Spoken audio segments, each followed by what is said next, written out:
Ang dalagang nagngangalang Kyuthan ay lumipat sa Honshu kasama ang kanyang pamilya. Umupa sila ng isang maliit na tindahan upang magtayo ng negosyo ng pansit. Ngunit sa araw ng pagbubukas, may nakilala silang isang demanding na customer at binuhusan pa ng mainit na tubig ang kamay ng nakababatang kapatid ni Than. Siya ay maghihiganti. Kaya bilihim niyang binutas ang mga gulong ng kotse para makabawi sa ginawa sa kanyang kapatid. Bumalik sa masikip na inuupahang silid, hindi maintindihan ng nakababatang kapatid ni Than na si King kung bakit kailangan nilang lumipat sa mataong lugar na ito. Naniniwala si Ginang Iganzi na ang Honshu ay may mas magandang kapaligiran sa pag-aaral para sa kanilang dalawang anak. Nakita niya ang maliit na salawal sa bag at biglang nagbago ang kanyang mukha. Dali-daling kinuha ito ni Thanhe na nag-iwan ng tahimik na kapaligiran sa pamilya. Umakyat siya sa rooftop at sinunog ang salawal, tulad ng isang alaala na walang sinuman ang nais maalala. Buntong hininga siya sa hangin ng gabi, biglang narinig ang tunog ng wind chime mula sa kabilang apartment. Pagbalik sa kwarto, tiningnan ni Thanhe ang luma niyang yearbook. Sa loob nito, mayroon pang larawan ng isang binatilyo noong mga panahong iyon. Nang unang mamasyal sa Honshu, nakabanggaan ni Thanhe ang isang grupo ng mga kabataang delinkwente.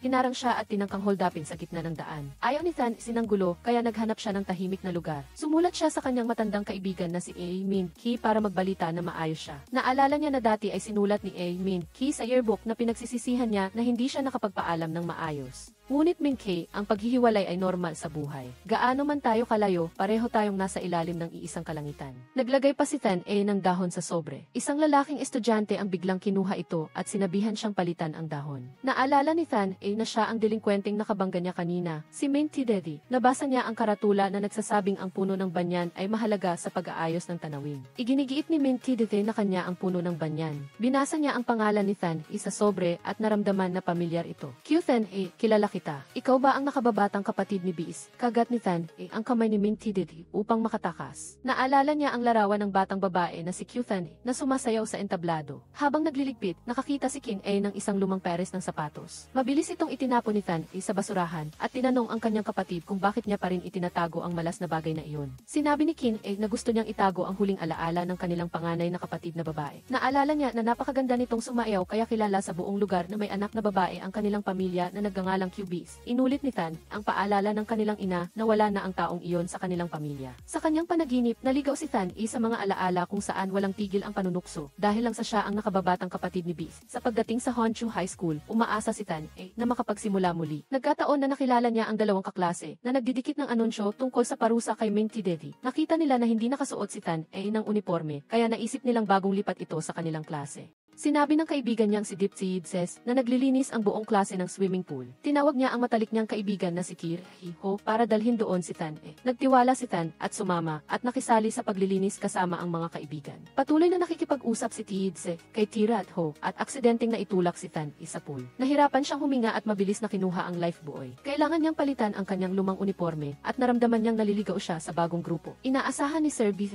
na ipapakita ng buong klase ang kanilang sigasig sa bagong kaklase. Nakaupo si Than sa tabi ng kaklase na si Ken's name na nagmula rin sa Than niya. Binuksan niya ang kanyang pencil case at nagulat siyang makita si Min Tidedi. Lumalabas na hinila siya nito mula sa tubig, ngunit hindi niya kailangan ng tulong mula sa isang pasaway na estudyante. Sa oras ng recess, sinabihan ni Tien's name si Than nalayuan ang tatlong rebelde. Handang manamanahin ni Dip Tidedi ang pabrika ng PC ng kanyang pamilya at si Kira Hiho ay direktang tinanggap sa Honshu Sports University. Bago pa man masabi ni Tien's name ang tungkol kay Min Tidedi, lumitaw na ito sa likuran niya. Tiningnan niya ang sugat sa kanyang kamay, ngunit hindi siya pinansin ni Than at umalis. Sa klase ng sex education, tinawag ng guro si Than upang magbahagi kung paano haharapin ang sexual harassment. Ngayon lang binuksan ni Than ang kanyang libro at nakita niyang puno ito ng marka. Umupo sa likod si Dipsy Idset at sinadyang tapakan ang paa ni Than para masira ang libro. Tinawanan niya si Than sinabing parang galing pa ito sa sinaunang panahon kaya nahihiyang pag-aralan ang issue sa sexualidad. Nang makauwi ang kanyang ina, tinanong ni Than kung bakit minarkahan nito ang kanyang libro. Pinagsabihan siya ni Ginang Ho na huwag basahin ang mga walang kwentang bagay na ito. Sinabi ni Than na ito ay isang aklat aralin. Bukod pa rito, dahil sa konserbatibong mga magulang kaya naging ganoon si Beast. Inulit ni Ginang Ho na nakukuha ng kanilang panganay na anak ang nararapat sa pagbabasa ng mga walang kwentang bagay. Kinabukasan, sa pagpunta sa paaralan, muling nagkasalubong si Than at Min Tidedi. Hinabol siya nito at sinabing kailangan niyang bayaran siya. Hiningi ni Than nakagatin siya ni Min Tidedi at sinabing tabla na sila. Tumawa si Min Tidedi dahil hindi madaling magalit sa kanya. Alam niyang magaling si Than sa pag-aaral kaya pinagawa niya ito ng kanyang takdang aralin. Walang oras si Than-e dahil hindi pa siya nakakasabay sa mga aralin sa bagong paaralan. Than-e, ayaw mo bang malaman kung paano namatay ang ate mo? Nag-alala si Than-e, kaya sinunod niya ang gusto ni Min Tidete. Hindi makalimutan ni Than ang araw ng libing kung saan tinuro-turo ang kanilang pamilya ng mga tao at sinabing namatay ang ate niya dahil sa sakit na. Ang tindahan ng pansit ay hinamak kaya kinailangan nilang magsara. Kinailangan lumipat ang pamilya sa ibang lugar upang magsimula ng bagong buhay. Habang kumakain kasama ang kanyang ina, nagtanong si Than-e, ano ba talaga ang sakit ng kanyang ate? Paulit-ulit na sinasabi ni Ginang Ho na namatay si B dahil sa komplikasyon sa operasyon sa appendix. Ngunit narinig ni Than-e ang chismis ng ibang tao na namatay siya dahil sa ehe. Kung hindi siya tututol, bubulingin ang kanilang pamilya saan man sila magpunta. Pinagsabihan ni Ginang Ho ang kanyang anak na huwag magyabang na matalino siya sa kanyang ina dahil lang sa nag-aaral siya. Sa panonood kay Than-e na gumagawa ng kanyang takdang aralin, pinuri ni Min Tidete ang kanyang magandang sulat kamay. Sinabi ni Than-e na ito ang huli dahil wala siyang obligasyon na gumawa ng takdang aralin para sa iba. Sinabi ni Min Tidete na ito ay kabayaran, hindi obligasyon. Pumasok si Tien Nim at pinayuhan si Than-e na mag-ingat sa pakikipag-usap kay Min Tidete dahil sa gwapo at matulungin siya. Sikat siya sa mga babaeng estudyante sa paaralan. Madalas na uma-absent si Min Tidete, ngunit mayroon siyang pambihirang talento. Nanalo siya sa unang pwesto sa National Biology Competition at mahusay siya sa mga pagsusulit at sports. Sa football field, tinanong ni si Min Tidete kung bakit hindi siya nagpaliwanag kay Sir B.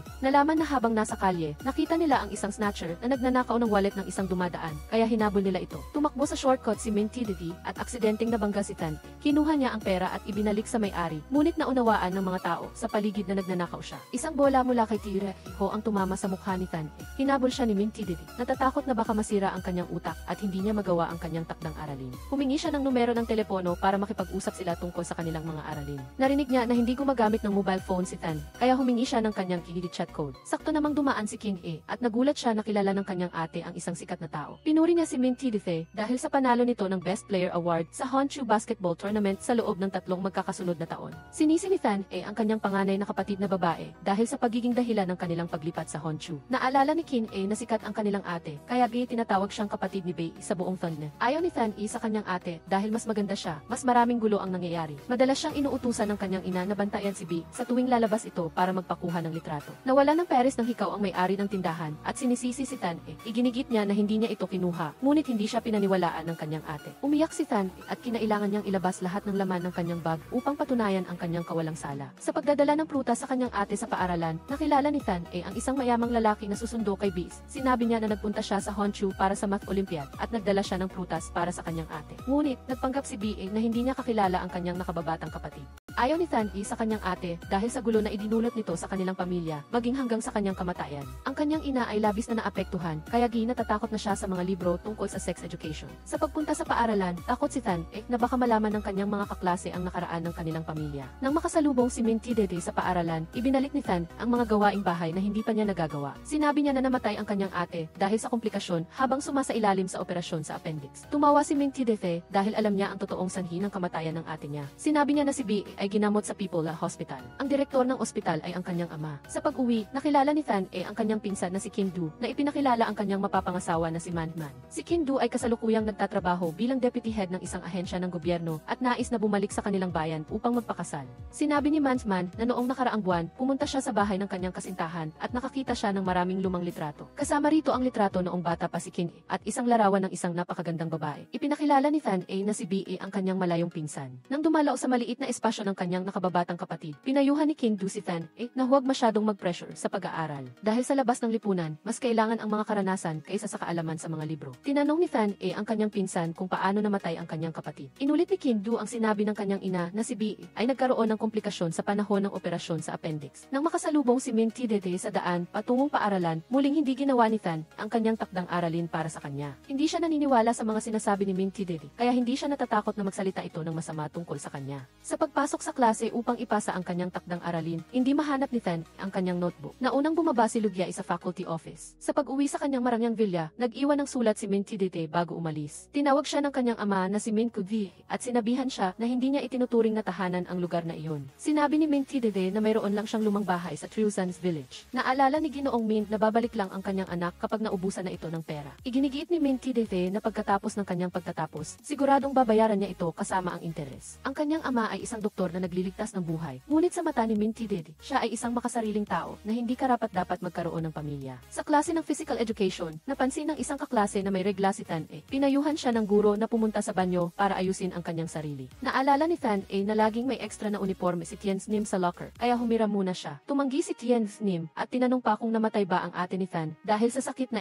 Nagulat si Tan at muli siyang humarap sa daan-daang mapanghusgang mata. Nakita niyang nakaharang si Minty Dede sa kanyang harapan, kaya hinila niya ito palabas para makipag-usap ng pribado. Minty Dede, duwag ka talaga. Pinagsabihan ni Minty Dede si Tan na huwag mag-atake ng basta-basta sa ibang tao. Imbes na sisihin siya, mas mabuting humanap siya ng ibang uniforme na mahihiram. Pagbalik sa klase, narinig ni Minty Dede ang mga kaklase niya na nag-uusap tungkol sa sakit na Pinatahimik niya sila para makatulog siya. Naalala niya na tinanong niya ang empleyado ng kanyang ama na si Tiu Van tungkol sa kaso ng medikal na pagtatalo ng pamilya ni Cubis. Si Miss Dadlu ay naaalala ang kaso na pinangangasiwaan ng ama ni Minty Dede kung saan napagpasyahan na hindi kailangang managot ang ospital. Pagdating sa computer room, iniiwasan si Tan ng lahat ng kanyang mga kaklase. Hindi siya nag-alala at naghanap ng lugar upang magsaliksik tungkol sa appendicitis. Ngunit lahat ng impormasyon ay nagsasaad na ang appendicitis surgery ay medyo simple at bihirang magkaroon ng komplikasyon. Pagdating sa kantin, hindi rin siya tinatanggap. Si Dadlu lang ang hindi nagtataboy sa kanya. Lumalabas na magkapit-bahay pala sila ni Tan Nang makita si Tan sa pool, pinuri siya ni Minty Dede sa pagiging magaling na sinungaling. Binalaan ni Tan si Minty Dede na huwag magsalita ng masama tungkol sa kanya. Ibinunyag niya na hawak niya ang ebidensya tungkol sa kamatayan ni Cubis. Ngunit hindi niya ito ibinigay dahil natatakot siyang hindi ito matanggap ni Tan. Hindi sinasadyang nahulog ni Minty Dede ito sa lawa at nagulat siya nang tumalon si Tan para kunin ito. Naalala niya na hindi marunong lumangoy si Tan, kaya mabilis siyang tumalon para iligtas siya. Tiningnan niya ang puting papel at sinabihan siyang may sakit siya sa pag-iisip. Kinonsidera ni Minty Dede na tabla sila dahil iniligtas niya ang buhay ni Tan. Matapang siya sa panlabas, ngunit sa gabi, hindi siya makatulog. Nagtaka siya kung gaano kahirap para kay Tan na ipagsapalaran ang kanyang buhay para makuha ang medical na record ng kanyang ate. Pagdating sa gastroenterology department sa People the Hospital, tinanong ni Tan kung mayroon bang pasyente na namatay dahil sa appendectomy noong nakaraang taon. Tumanggi ang doktor na ibunyag ang impormasyon ng pasyente, ngunit sinabi niya na wala namang ganoong kaso sa loob ng 20 taon. Tumanggi siya dahil personal na impormasyon ang medical na record. Bukod pa rito, hindi siya malapit sa kanyang ama. Sa opisina ng direktor, tinawag ni Minty Dede ang kanyang ama at pinasabing pirmahan na ang form ng pagpili ng kurso. Inalis ni Ginoong Min ang social sciences at gusto niyang kumuha ng natural sciences ang kanyang anak upang maging doktor. Sinabi ni Minty Dede na nanalo siya sa unang pwesto sa National Biology Competition upang patunayan na may kakayahan siya, ngunit kinamumuhian niya ang larangan ng medisina. Tinanong ni Ginoong Min ang kanyang anak kung isasakripisyo ba nito ang kanyang kinabukasan para lang inisin siya. Ito ay pagiging bata, hindi pagiging matapang. Sinisi ni Minty Dede ang kanyang ama sa pagiging diktador at hindi pag-aalala sa damdamin ng ibang tao. Nang pinaalis mo ang nanay ko, inugot mo ang oxygen tube ng lolo ko. Sa tingin mo ba ay may karapatan kang makialam sa buhay ng ibang tao dahil lang sa suot mo ang puting coat na yan? Kaya mo bang sabihin na ang sitwasyon ng pasyente na si QB ay walang kinalaman sa iyo? Hindi ka isang doktor kundi isang salarin. Sa rooftop, sinabi ni Tan sa kanyang nakababatang kapatid na nagpunta si Minty Dede sa People la Hospital. Nagtanong siya sa ilang nurse at doktor at lahat sila ay nagsabing walang namatay dahil sa operasyon sa appendix. Naalala niya na kaninang umaga, maingat na kinandado ng kanyang ina ang drawer sa kwarto. Naniniwala si King na hindi magtatago ng pera doon ang kanilang pamilya dahil sa mga utang nito. Gustong buksan ni Tan ang drawer, baka sakaling makahanap siya ng mga pahiwatig tungkol sa sakit ng kanyang ate. Sa National Day, bumalik ang pamilya ni Tan sa kanilang bayan upang bisitahin ang kanilang lolo at lola. Sakto namang dinala sila ng kanilang tiyuhin sa ligtas na lugar at hiniling sa pamilya ni Tan na linisin ang lumang bahay na binaha. Sa kabilang banda, pumunta si Minty Dede sa amusement park kasama ang kanyang mga kaibigan. Ipinakilala ni si Dise ang pinakamagandang babae sa Tan na namatay sa sakit na Inilahad ni Hidset na may kilala siyang isang senior na naging kasintahan ni Cubis. Sinabi niya na si B ay mukhang mahirap lapitan sa labas, ngunit bukas siya sa mga lalaki. Nagpanggap si Minty Dede na nadulas ang kanyang kamay at malakas na binato ang bola sa harap ng dalawa niyang kaibigan. Gusto niyang mag-text kay Tan ngunit hindi niya alam kung paano magsisimula ng usapan. Dahil nasa kanilang bayan, tinanong ni Tan ang kanyang mga kapitbahay tungkol sa kanyang ate. Buntong hininga ang may-ari ng tindahan at nalungkot para sa isang magandang babae na may malungkot na kapalaran. Naalala niya na noong bata pa si B, iniwan na siya sa probinsya. Hindi siya binisita ng kanyang mga magulang sa loob ng ilang buwan at wala ng lakas ang kanilang lolo di lola na alagaan siya. Sa maliit na Nekyu village, namuhay si B bilang isang ampon. Ngunit sa kanyang paglaki, naging mas maganda siya at napakahusay niya sa pagsasayaw. Inanyayahan siya ng Beijing Academy, ngunit hindi niya maintindihan kung bakit niya pinili na mag-aral sa Honshu College of Arts. Tinawag ni Gina Ho ang magkapatid na Tan at hiniling sa kanila na itapon ang lahat ng lumang gamit ni B. Nagtaka si Tan kung paano kaya kung noong nakaraan. Nanatili ang kanyang ate sa Thonnes kasama ang kanilang mga mga magulang. Naalala ni Kin na sinabi ng kanilang lolo di lola na hindi kayang buhayin ng kanilang mga magulang ang tatlong anak kaya kinailangan nilang iwanan si Bai sa Naikyu Village. Sa kabilang banda, nakita ni Ginoong Q ang folder ng mga sertipiko ng kanyang anak na babae. Naalala niya na nangako ang kanyang asawa na aakyat sila ng bundok ni Bi kung mananalo ito sa writing competition. Pagkatapos noon, naging abala sila sa pagtitinda at sinabi ni Bi na hindi siya nanalo. Hindi niya akalain na nanalo pala ang kanyang anak sa unang pwesto. Sinisi niya ang kanyang sarili sa hindi pagiging mas matyaga dahil baka pinayagan na niyang sunduin si Bi. Nagkamali ang manugang niyang si Chi Du at inakala niyang si Bai si Tan. Miss na miss niya ang kanyang apo at ibinigay pa niya ang bulaklak na kanyang itinuro para kay Bi. Hinimok ng tiyuhin ang buong pamilya na kumain na at sinabihan si Min na dalhin ang kanyang asawa sa kwarto para magpahinga. Pagdating sa library kinabukasan, nabasa ni Tan ang isang flashcard na may nakasulat na napakaganda ng pag-ibig, ngunit ito rin ay isang bomba na nagdudulot ng kalamidad. Sakto namang nakita niya ang kanyang matandang kaibigan na si Min Kay. Naalala niya na sumulat siya sa kanya, ngunit hindi siya nakatanggap ng sagot. Humingi siya ng appointment kay Tan kinabukasan para mag-aral sa library. Min Kay, salamat sa pagiging kaibigan ko pa rin. Naniniwala si Min Kay na hindi kailangang pasanin ni Tan ang mga problema ng kanyang ate. Bukod pa rito, siya ay mabait at matalino at hindi pa siya gumawa ng anumang bagay na tulad ni Bi. Medyo malungkot si Tan, kaya umalis na siya. Sa internet cafe, nag-text si Tan kay Ming TV at humingi ng tulong para kunin ang medical na record ng kanyang ate. Sumang-ayon siyang kumuha ng kopya ng record, ngunit hindi niya alam kung paano siya babayaran. Tumingin si Tidze sa kanyang sarili na nakaangat ang kilay at nakangiti at hinulaan na mayroong umagaw sa atensyon ni Ming Tidid. Sa pag-uwi, nakilala ni Tan ang isang empleyado ng health center na si Tidir na nagpunta para tingnan ang kalagayan ng kanyang hipag. Naalala niya na si Ginang B ay nagtrabaho sa health center sa loob ng halos 20 taon, kaya nagtanong siya tungkol sa kanyang ate. Hindi alam ni Ginang B ang sakit ni B. Naalala niya lang na noong winter break, bumalik ito sa Nayon mula sa Honshu College of Arts at nagpa-abort ng kanyang hindi sinasadyang pagbubuntis. Tinawagan ni B ang kanyang ina para sunduin siya sa health center, ngunit sinampal lang siya nito. Sa mataas na sanga ng puno, nais bumalik ni Ming Tidede sa kanyang pagkabata, noong kasama pa niya ang kanyang ina. Madalas siyang dalhin ito sa puno upang makinig sa pagaspas ng mga dahon at huni ng mga ibon. Naniniwala siya na ang mga tunog ng kalikasan ay magpapawi sa kalungkutan sa puso ng kanyang anak. Sa huli, natanggap din ni Tan ang kopya ng medical na record ng kanyang ate. Ang dalawang salitang positibo ay nagpabigla sa kanya at tila gumuho sa isang iglap ang lahat ng kanyang mga pagsisikap. Sa pag-uwi, sinabi ni Tan sa kanyang nakababatang kapatid na si Kin na may sakit na ang kanilang ate. Bukod pa rito, nakunan din si Bai sa Naikyu Village at gusto niyang malaman kung sino ang sumira sa buhay ng kanyang ate. Pagdating sa library ng maaga, naghanda na si Ming Ki ng milk tea para kay Tan. Sa wakas ay dumating din siya, ngunit mabilis na umalis ang mga tao sa paligid. Sakto namang dumaan si Ginang Ho at nakita niyang nakikipag-usap ang kanyang anak sa isang lalaking estudyante. Mabilis siyang lumapit at sinabihan si Tan na umuwi na kaagad. Sa Honshu, nagbigay ng pagkain si ACDC kay Ming Tidedi. Naalala niya na ang kanyang mga kasanayan sa pagluluto ay itinuro lahat ni Ginoong Ming Tidedi. Nawalan siya ng lolo. Ngunit mayroon pa rin siyang kapitbahay na parang ate na si ACDC. Ibinigay niya sa kanya ang tiket para sa profesional na laro ng basketball. Ngunit alam ni Min Tidede na ang kanyang ama ang nagbigay nito kay Aces. Galit siya sa kanyang ama dahil hindi nito binigyan ng karapatan ang kanyang lolo na mabuhay. Bukod pa rito, natakot ang kanyang ama na baka makaapekto ito sa kanyang pagpasok sa high school. Kaya hindi niya sinabi sa kanya ang pagkamatay ng kanyang lolo. Sa Naikyu Village, kinwestiyon ni Ginang Ho si Tan kung gusto ba nitong maging tulad ng kanyang ate na may masamang reputasyon habang buhay. Kahit na namatay na siya, pinag-uusapan pa rin siya ng ibang tao. Ipinagbawal niya sa kanyang anak na makipag-isa sa mga lalaki mula ngayon. Umiyak si Tan at umupo sa balkonahe. Sakto namang nagkamali ang kanyang hipag at inakala niya siyang si B at sinabihan siya na hanapin ang kanyang mga magulang. Mabilis na hinabol siya ng kanyang tiyuhin at sinabihan ang kanyang asawa na pumunta na lang sa pamimitas ng bulaklak. Sa kalagitnaan ng gabi, niyaya ni Tan ang kanyang nakababatang kapatid na pumunta sa sementeryo. Ang puntod ni B ay napakasimple at hindi inaasahang mayroong dumating upang mag-alay ng insenso. Sinunog ni Tan ang mga papel na ginto at ang larawan ng pamilya para sa kanyang ate. Isang malakas na hangin ang naglipad sa mga abo at nagkataon na nasunog ang bahay ni Nathan. Kinaumagahan, nagsimulang magtipon-tipon ang mga kapitbahay. Narinig nila na hindi daw pinatay ni Ginang BC ang kanyang sigarilyo, kaya nasunog ang buong kwarto. Dinala ng kanyang tiyuhin ang kanyang asawa sa ospital at humingi ng tulong sa pamilya ni Tan upang maglinis. Natagpuan niya ang isang notebook na laging dala ng kanyang hipag. Sa loob nito ay may nakasulat na mga entry sa journal na parang mga lihim na kumpisal ni B. Mahal ko siya, ang taong kumuha ng una kong beses. Siya ang tanging sandalan ko sa Naikyu Village. Pagbalik sa paaralan, nagpatingin sa kalusugan si Tan ay gumawa ng masama sa kanya sa pamamagitan ng pagtatago ng kanyang sapatos habang sinusukat ang kanyang taas. Pagkatapos ng national holiday, ipinaalam ni Teacher D na may ilang estudyante ang lumipat sa social science track. Pinayuhan niya ang mga estudyante na huwag maging kampante sa grade 11.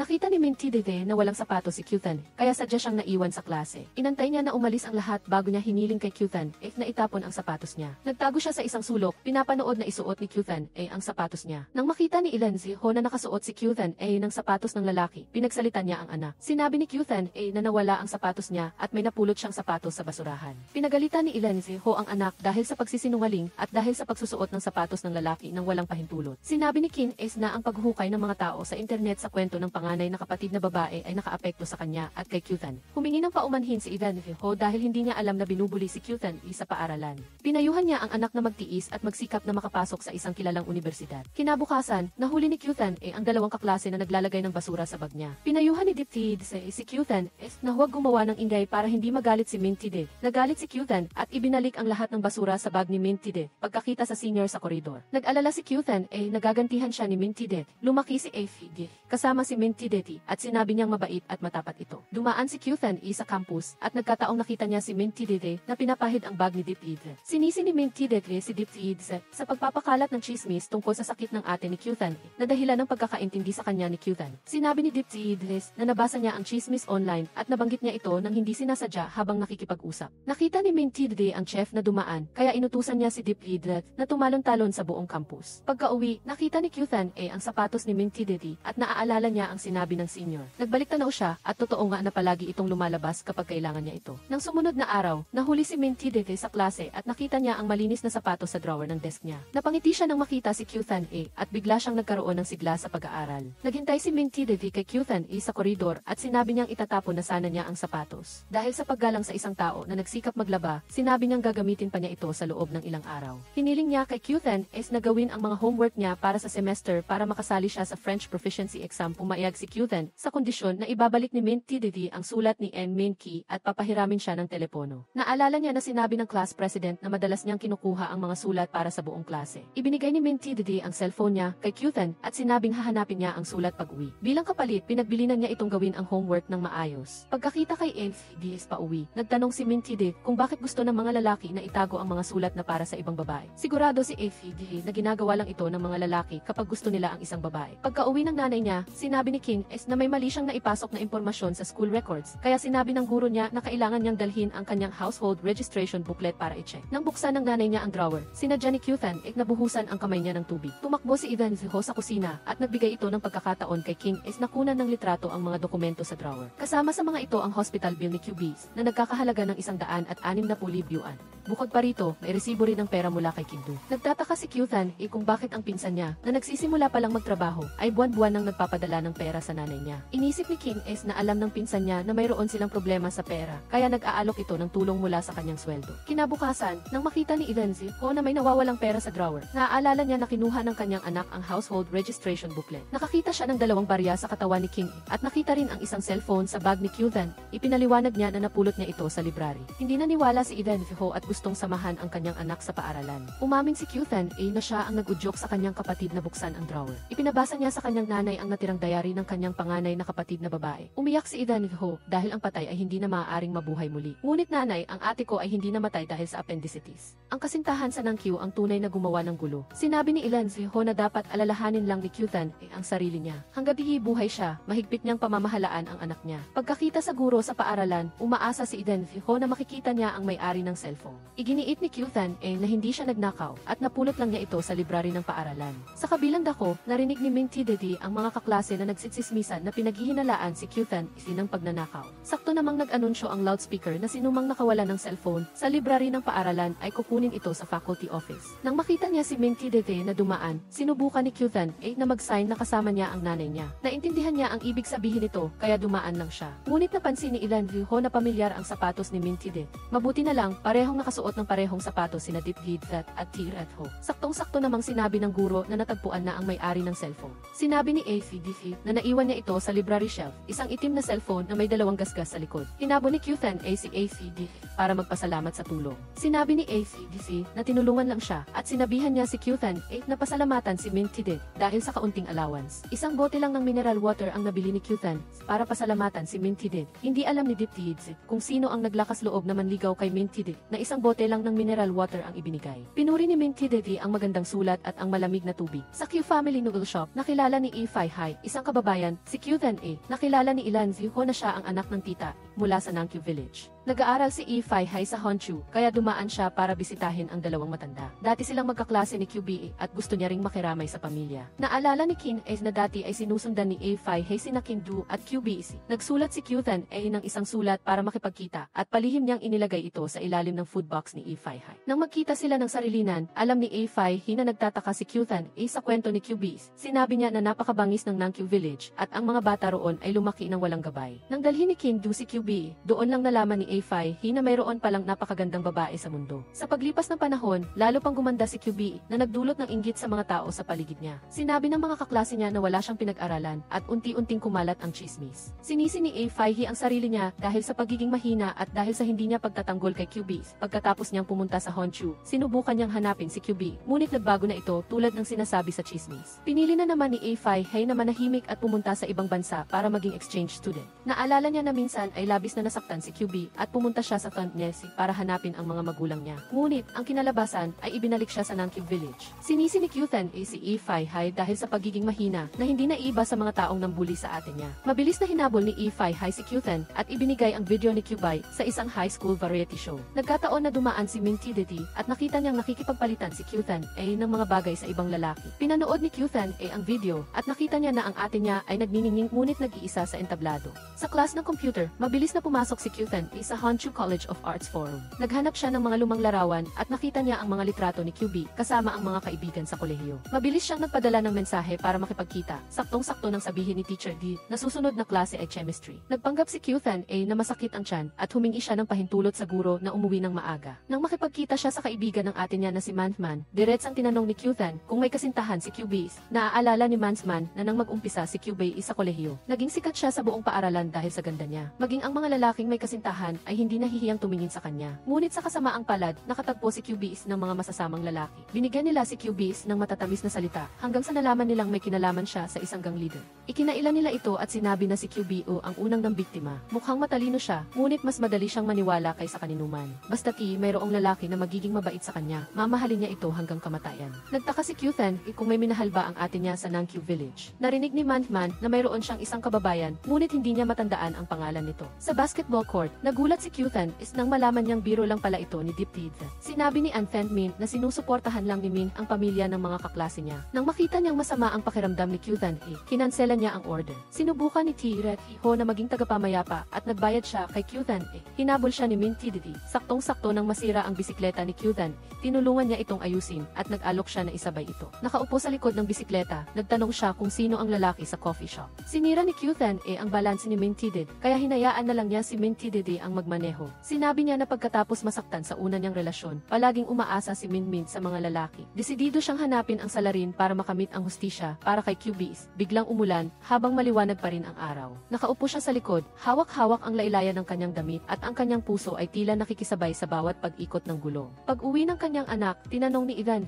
Ho kung bakit niya pa rin tinatago ang dance video ni QBE. Binali niya ang disc at sinabihan si Qthan na huwag tularan ang kanyang ate. Dahil sa ulan, tuloy-tuloy ang pag-ubo ni Min Tidedi. Ayaw niyang kumain at palihim niyang tinitignan si Qthan na mayroon ding sipon tulad niya. Pagkatapos mag-login sa social media account ni QBE, natuklasan ni Qthan na tinago ng ate niya ang lahat ng litrato niya kasama ang bawat isa sa mga kasintahan niya. Saktong-sakto namang may isang account na nagpakilalang bio ni Qthan ang gustong makipagkita sa kanya. Naghihintay si isang gang leader, kay Qthan sa harap ng gate ng paaralan at sinabi niyang naging magkasintahan sila ng ate niya. Narinig niya na nagtatanong si Qthan tungkol sa kanya. Sinubukan niyang maging kalmado at hinila niya si sa milk tea shop sa kabilang kalsada. Naalala niya na madalas kumakanta si QBE sa kanyang karaoke shop. Matapos niyang iligtas si QBE, nagkaroon siya ng relasyon dito. Tila nakahanap siya ng isang kayamanan, kaya sinusunod niya ang bawat salita nito. Ngunit paglipas ng panahon, nalaman niyang napakabobo ni QBE at naniniwala ito sa lahat ng sinasabi ng mga lalaki. Naisip ni Qthan na mali ang taong nilapitan niya, kaya mabilis siyang nagpaalam at umalis. Ngunit naaalala ni na minsan niya itong nakita na may dalang prutas para kay QBE ilang taon na ang nakakaraan. Alam niya na hindi kilala ni QBE ang kanyang kapatid na babae noon dahil ayaw niyang makasama si Qthan sa mga tulad niyang mga gang. Ngunit sa huli, ang kapatid na babae ni QBE ay napunta pa rin sa kanya. Saktong-sakto namang sinabi ng tauhan niya na mayroong bumabasag sa sasakyan ni kaya pala pinapunta ni sa maling direksyon si Ihi para makatakas si Kyuthan. Sinabihan niya ang kanyang mga tauhan na huwag makialam sa mga gang. Sa Q Family Noodle Shop, ipinakilala ni Isu ang sarili niya na dating kasintahan ni QB. Nang magpanggap si Idanzi Ho na hindi niya ito kilala, nalaman ni Ihi na may isa pa siyang anak na babae. Inupahan niya ang kanyang pamangkin na si Q Hoon para tumulong sa negosyo. Pagkatapos ng lunch break, nakita ni Kyuthan ang isang baukwet sa ibabaw ng lamesa. Nagtataka si Tien Nim kung in love si Kyuthan sagang sa labas ng paaralan. Natahimik si Kyuthan at itinapon niya ang baukwet sa basurahan. Pauwi, naramdaman ni Kyuthan na may sumusunod sa kanya. Kaya pala, gumawa lang ng dahilan si Min Tidede na hinahanap niya si AFD para maihatid siya pauwi. Nang makita niya ang kanyang nakababatang kapatid na lalaki, nagtanong si Kyuthan kung pumunta ba ang ate niya sa Thonne. Naalala ni Kin na napakalamig ng gabing iyon at nakita niya si QB na nakaupo sa harap ng bahay. Mas gusto niyang ihinto ang kanyang dance studies kaysa bumalik sa Nankyu Village. Gusto niyang manatili kasama ang kanyang mga magulang at tumulong sa noodle shop. Ngunit natatakot ang nanay niya na mapahiya siya kung hindi makapagtapos ang kanyang anak sa high school. Tinuruan niya ang kanyang anak na tiisin ito at maghintay hanggang sa makapasa ito sa college entrance exam na wala ng pag-asa si QB at tiningnan niya ang family photo na wala siya. Pagkatapos noon, hindi na muling tumakas si QB mula sa Nankyu dahil alam niyang walang tutulong sa kanya. Samantala, kumanta si Ify para sa mga taong sumisira sa noodle shop. Galit siya dahil niloko siya ni QB, kaya pinilit niya si Kyuthan na magbayad ng utang para sa ate niya. Lumabas si Kyuthan mula sa kusina at binuhusan siya ng maruming tubig sa mukha. Nang marinig niya ang sirena ng pulis, pinayagan na niyang umalis si Q. Tinanong ni Ilan Viho kung bakit nagpupumilit si Kyuthan sa pagkamatay ng ate niya. Kung malalaman ng iba, mas lalo lang mapapahiya ang pamilya. Sinisi ni Kyuthan ang mga magulang niya sa pagpapahalaga sa kanilang reputasyon at dahil sa pag-iwan sa kanyang ate nang hindi tinutulungan. Nang makita niya si Min Tidede sa paaralan, nagpadala si AFD ng isang maliit na birthday cake para sa tatay niya. Gusto niyang pasalamatan ito sa pagpapagamot sa nanay niya, ngunit abala siya sa pagsasanay pagkatapos ng klase. Walang pagpipilian si Min Tidede kundi dalhin ang cake sa ospital. Saktong-sakto namang may emergency surgery ang tatay niya. Pumasok siya sa opisina para maghintay at hindi niya sinasadyang nakita ang larawan ng tatay niya kasama si AFD. Kinabukasan, sa klase, narinig ni Min Tidede ang mga kaklase niya na nagmamadaling ipasa ang kanilang homework. Tumakbo siya para hanapin si Kyuthan at nakita niyang mag-isa itong nakaupo sa sports field. Alam niya ang tungkol sa noodle shop ng pamilya nito at sa palagay niya ay lilipas din ang balita sa loob ng ilang araw. Naisip ni Kyuthan na ang sakit na naramdaman ng kanyang ate ay daan-daang beses na mas matindi kaysa sa kanya. Dati ay galit siya sa pagiging mahina ni QB, ngunit ngayon ay naintindihan na niya na ang sugat sa puso nito ay hindi gumagaling. Labis na nasaktan si QB at pinili niyang sirain ang sarili niya. Ngunit ang mga taong nagtulak sa kanya sa ganoong sitwasyon ay namumuhay pa rin ng mapayapa. Habang naghahanda ang buong klase na manood ng finals ng basketball, kailangang manatili ni Kyuthan para maglinis. Saktong-sakto namang sinabi ng isang kaklase na naghihintay ang kasintahan ni Kyuthan sa harap ng gate ng paaralan. Kaya pala, pinilit ni Ify si Kyuthan na magbayad ng utang para sa ate niya at kung hindi ay gagambalain niya ang mga magulang nito. Tinanong ni Kyuthan kung paano ang mga ginawa ni Ify sa ate niya. Sinabi niya na kailangan lang nabigyan si QB ng kaunting alak at gagawin na niya ang lahat ng gusto ng mga lalaki. Nawala ng kontrol si Kyuthan at sinaksak niya si Ify gamit ang kutsilyo. Sinalo ito ni Min Tidede para hindi kailangang managot ni Kyuthan. Alam niyang dumudugo ang kamay niya, ngunit nag-aalala lang siya kung ayos lang ba si Kyuthan. Nakita niya ang mga tao sa paligid na nagbubulungan. Kaya inilagay niya ang kanyang jacket sa balikat ni Kyuthan. Huwag kang matakot, Kyuthan kasama mo ako. Nang makita niya ang kanyang anak na babae sa paaralan, labis na napahiya si Idan Ho. Yumuko siya at humingi ng paumanhin sa class advisor at kay Min Tidede. Sakto namang dumating si Init Min, ngunit nagpanggap si Idan Ho na hindi niya ito kilala. Sinabi ng principal na ipinaaresto na ang mga gang. Narinig niya na mayroon si Kyuthan na isang ate at naunawaan niya ang sitwasyon ng pamilya. Binigyan niya si Kyuthan ng 2 araw para sa self-reflection sa bahay at umaasa siyang tuturuan siya ng kanyang pamilya ng maayos. Yumuko si Idan Ho para humingi ng paumanhin at umaasa siyang papayagan ang kanyang anak na ipagpatuloy ang pag-aaral. Sinabi ni Min Tidede na hiniram niya ang craft knife ni Kyuthan at hindi sinasadyang nasugatan niya ang kanyang kamay. Naisip din ni Amy Min na ang mga salarin ay ang mga gang na nanggugulo sa mga estudyanteng babae kaya hindi maaaring parusahan ng principal si Kyuthan. Sa paggamot sa sugat ni Min Tidede, sinabi ni Amy Min sa kanyang anak na manatili sa bahay sa loob ng ilang araw. Saktong-sakto namang tumawag si Amy Min, ngunit iniiwasan ni Amy Min ang tawag at hindi niya sinagot. Pumasok siya sa kusina para maghanda ng hapunan at nagkataon na tumawag ang Homeowners Association at pinagsabihan ang pamilya na magbigay ng music seat. Tinanong ni Min Tidede kung ibinibigay ba ng tatay niya ang mga bagay ng nanay niya para bigyan ng espasyo ang ibang tao. Hindi siya nakinig sa paliwanag at kinuha niya ang kanyang mga gamit at umalis. Sa kabilang dako, tiningnan ni Kyuthan ang bakas ng dugo sa kanyang jacket. Naaalala niya ang sinabi ni Min Tidede na palagi siyang nandyan para sa kanya. Sa katunayan, sa bawat pagkakataon na kailangan siya ni Kyuthan, nandyan si Min Tidede. Sa rooftop, nakikinig si Kyuthan sa tunog ng wind chime. Biglang lumiwanag ang ilaw at sa unang pagkakataon, nakita niya ang likod ng may-ari ng wind chime.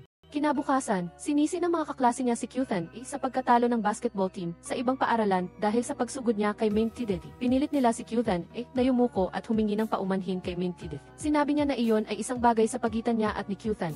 Ngunit hindi roon natapos ang mga bagay at palihim nilang binuhusan ng basura si Kyuthan. Kilala niya ang salarin kaya niyaya niya si Aphid na maghiganti. Sa dance room, binigyan ni Aphid si Kyuthan ng peres ng medyas. Nakita niya dati si Kyuthan na palihim na nanonood sa dance class kaya tinuruan niya ito ng ilang galaw. Naalala ni Kyuthan na ang kanyang unang guro ay ang kanyang ate. Nakita ni Aphid na magaling sumayaw si Kyuthan kaya inanyayahan niya itong sumali sa club. Gayunpaman, kailangan pang mag-isip ni Kyuthan pauwi na siya sa noodle shop at tinulungan niya ang kanyang pinsan na mag-deliver ng order. Natuklasan niya na ang bumibili ay ang may-ari ng Wenchime. Nagpanggap siyang mag-aalok ng promotion ng noodle shop kaya binuksan niya ang pinto at pumasok. Sino ang mag-aakala na si Min Tidedi pala ito? Hindi niya inakala na ang lalaking astig sa paaralan ay magiging ganoon sa bahay. Pinapaalala ni Min Tidedi kay Kyuthan na masakit ang kamay niya kaya hindi siya nakakapaglinis ng bahay. Kyuthan, humihingi ako ng paumanhin. Kung wala ka, nakagawa na ako ng malaking gulo. Hindi tinanggap ni Min Tidedi ang paumanhin at inutusan siya na gumawa ng isang bagay bilang kapalit. Naglalaro siya ng video games at paminsan-minsan ay sumusulyap kay Kyuthan habang naglilinis. Nagsawa na siya sa pagbabasa at hindi pa niya ito nakakabiruan. Nag-aayos si Kyuthan ng mga gamit sa ilalim ng lamesa nang matuklasan niya ang isang lumang litrato ng nanay ni Min Tidedi. Mabilis niya itong kinuha at sinisi si Kyuthan sa paghahalungkat ng kanyang mga gamit ng walang pahintulot. Naisip niya na bayad na siya at sinabihan niya itong umuwi na. Alam ni Min Tidedi na medyo napasobra siya kaya kinabukasan ay siya na ang unang kumausap kay Kyuthan.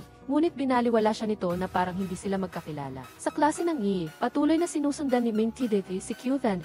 Inaya niya itong pumunta sa matandang puno para kunin ang sulat mula sa walang kwentang si Min K. Nang dumating si Kyuthan sa lugar, inutusan siya ni Min Tidedi na ipikit ang mga mata niya para marinig ang tunog ng kalikasan. Sinabi niya na nagsasabi ang matandang puno ng sorry, Kyuthan. Alam niyang hindi siya dapat nagalit sa kanya. Sinabi niyang ang larawan ay ang nanay niya. Ang puno na ito ang naging lihim na lugar nila ng nanay niya. Kyuthan, gusto mo bang marinig ang kwento ko? Naghiwalay ang mga magulang ko noong bata pa ako. Simula noon, tumira na ako sa lolo ko. Pero noong summer bago siya mag-high school, namatay din ang lolo niya. Pakiramdam niya ay wala siyang silbi at tinanong niya ang sarili kung isang pagkakamali ba ang ipinanganak si Min Tidedi. Mukhang hindi ka naman masama tulad ng itsura mo. Pagkatapos ihatid si Kyuthan pa uwi, ibinalik niya ang sulat. Nagtanong siya, nag-alala siya sa mga pagsusulit ni Kyuthan. Ngunit palihim siyang umiti nang marinig niyang sinabi nito na hindi siya sasagot sa sulat. Kinaumagahan, hinatid ni Ilan Viho si Kyuthan sa terminal ng bus para umuwi at magpalit ng pangalan. Narinig niya sa mga tao na ang pangalang ay malas para sa isang anak na babae. Naisip ni Kyuthan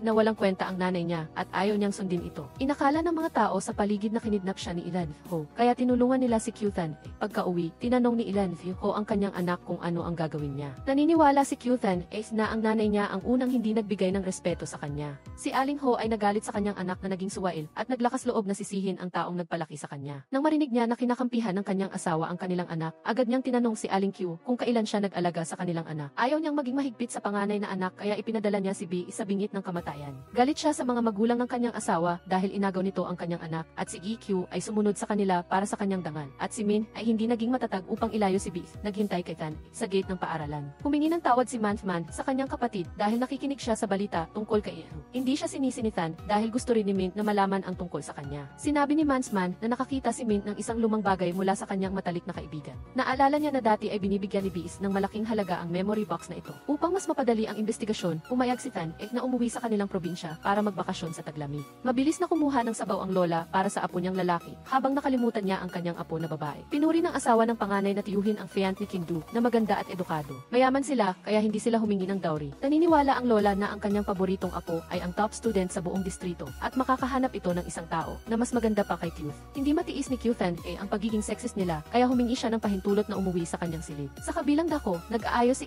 Min ng mga damit para makapunta si Min Tidedi sa France at bisitahin ang kanyang nanay. Sa palagay niya ay naiinis ang tatay niya sa kanya kaya mabilis siyang pinapaalis. Sa pagpunta niya sa distrito kasama ang kanyang pinsan para kunin ang mga wedding photo, nagustuhan ni Kyuthan ang keychain sa kotse nito. Sinabi ni Kindu na ibinigay ito ni QB sa kanya noong binili niya ang kotse. Hiniling ni Kyuthan sa kanyang pinsan na sabihin sa kanya ang kwento ng ate niya sa Nankyu Village. Naaalala ni King Du na kinupop ng lola at lolo niya si QB noong 6 na taong gulang pa lang siya. Sa tuwing umiiyak si QB sa gabi, sinasabayan siya ni King Du para maglibang. Pagkatapos ng mahabang panahon, nasanay si QB sa Nangqiu Village, ngunit gusto pa rin niyang manirahan kasama ang kanyang pamilya. Gayunpaman, hindi siya naglakas loob na hilingin sa mga magulang niya na kunin siya dahil alam niyang ang kanyang kapatid na babae ang maiiwan sa Nangqiu Village. Naawa siya kay batang Kyuthan at si Ming naman ay mayroon pa ring pinsan. Simula noon, nagpa siya si King Du na protektahan si QB at hindi niya hahayaan na masaktan ito. Nagsisisi si Kyuthan na hindi niya naging kakayahang maging malapit sa ate niya para maintindihan ito. Sa France, sinundo ni Quan Tidete, ang manager, si Ming Tidete para makita ang kanyang nanay. Sinabi niya na abala si Anna sa paghahanda para sa isang concert. Niyakap ni Anna ang kanyang anak at sinabi niyang mabilis itong lumaki. Habang pinapakinggan niya ang kanyang nanay na tumutugtog ng piano, sinadya ni Ming Tidete na magpadala ng maling litrato kay Kyuthan.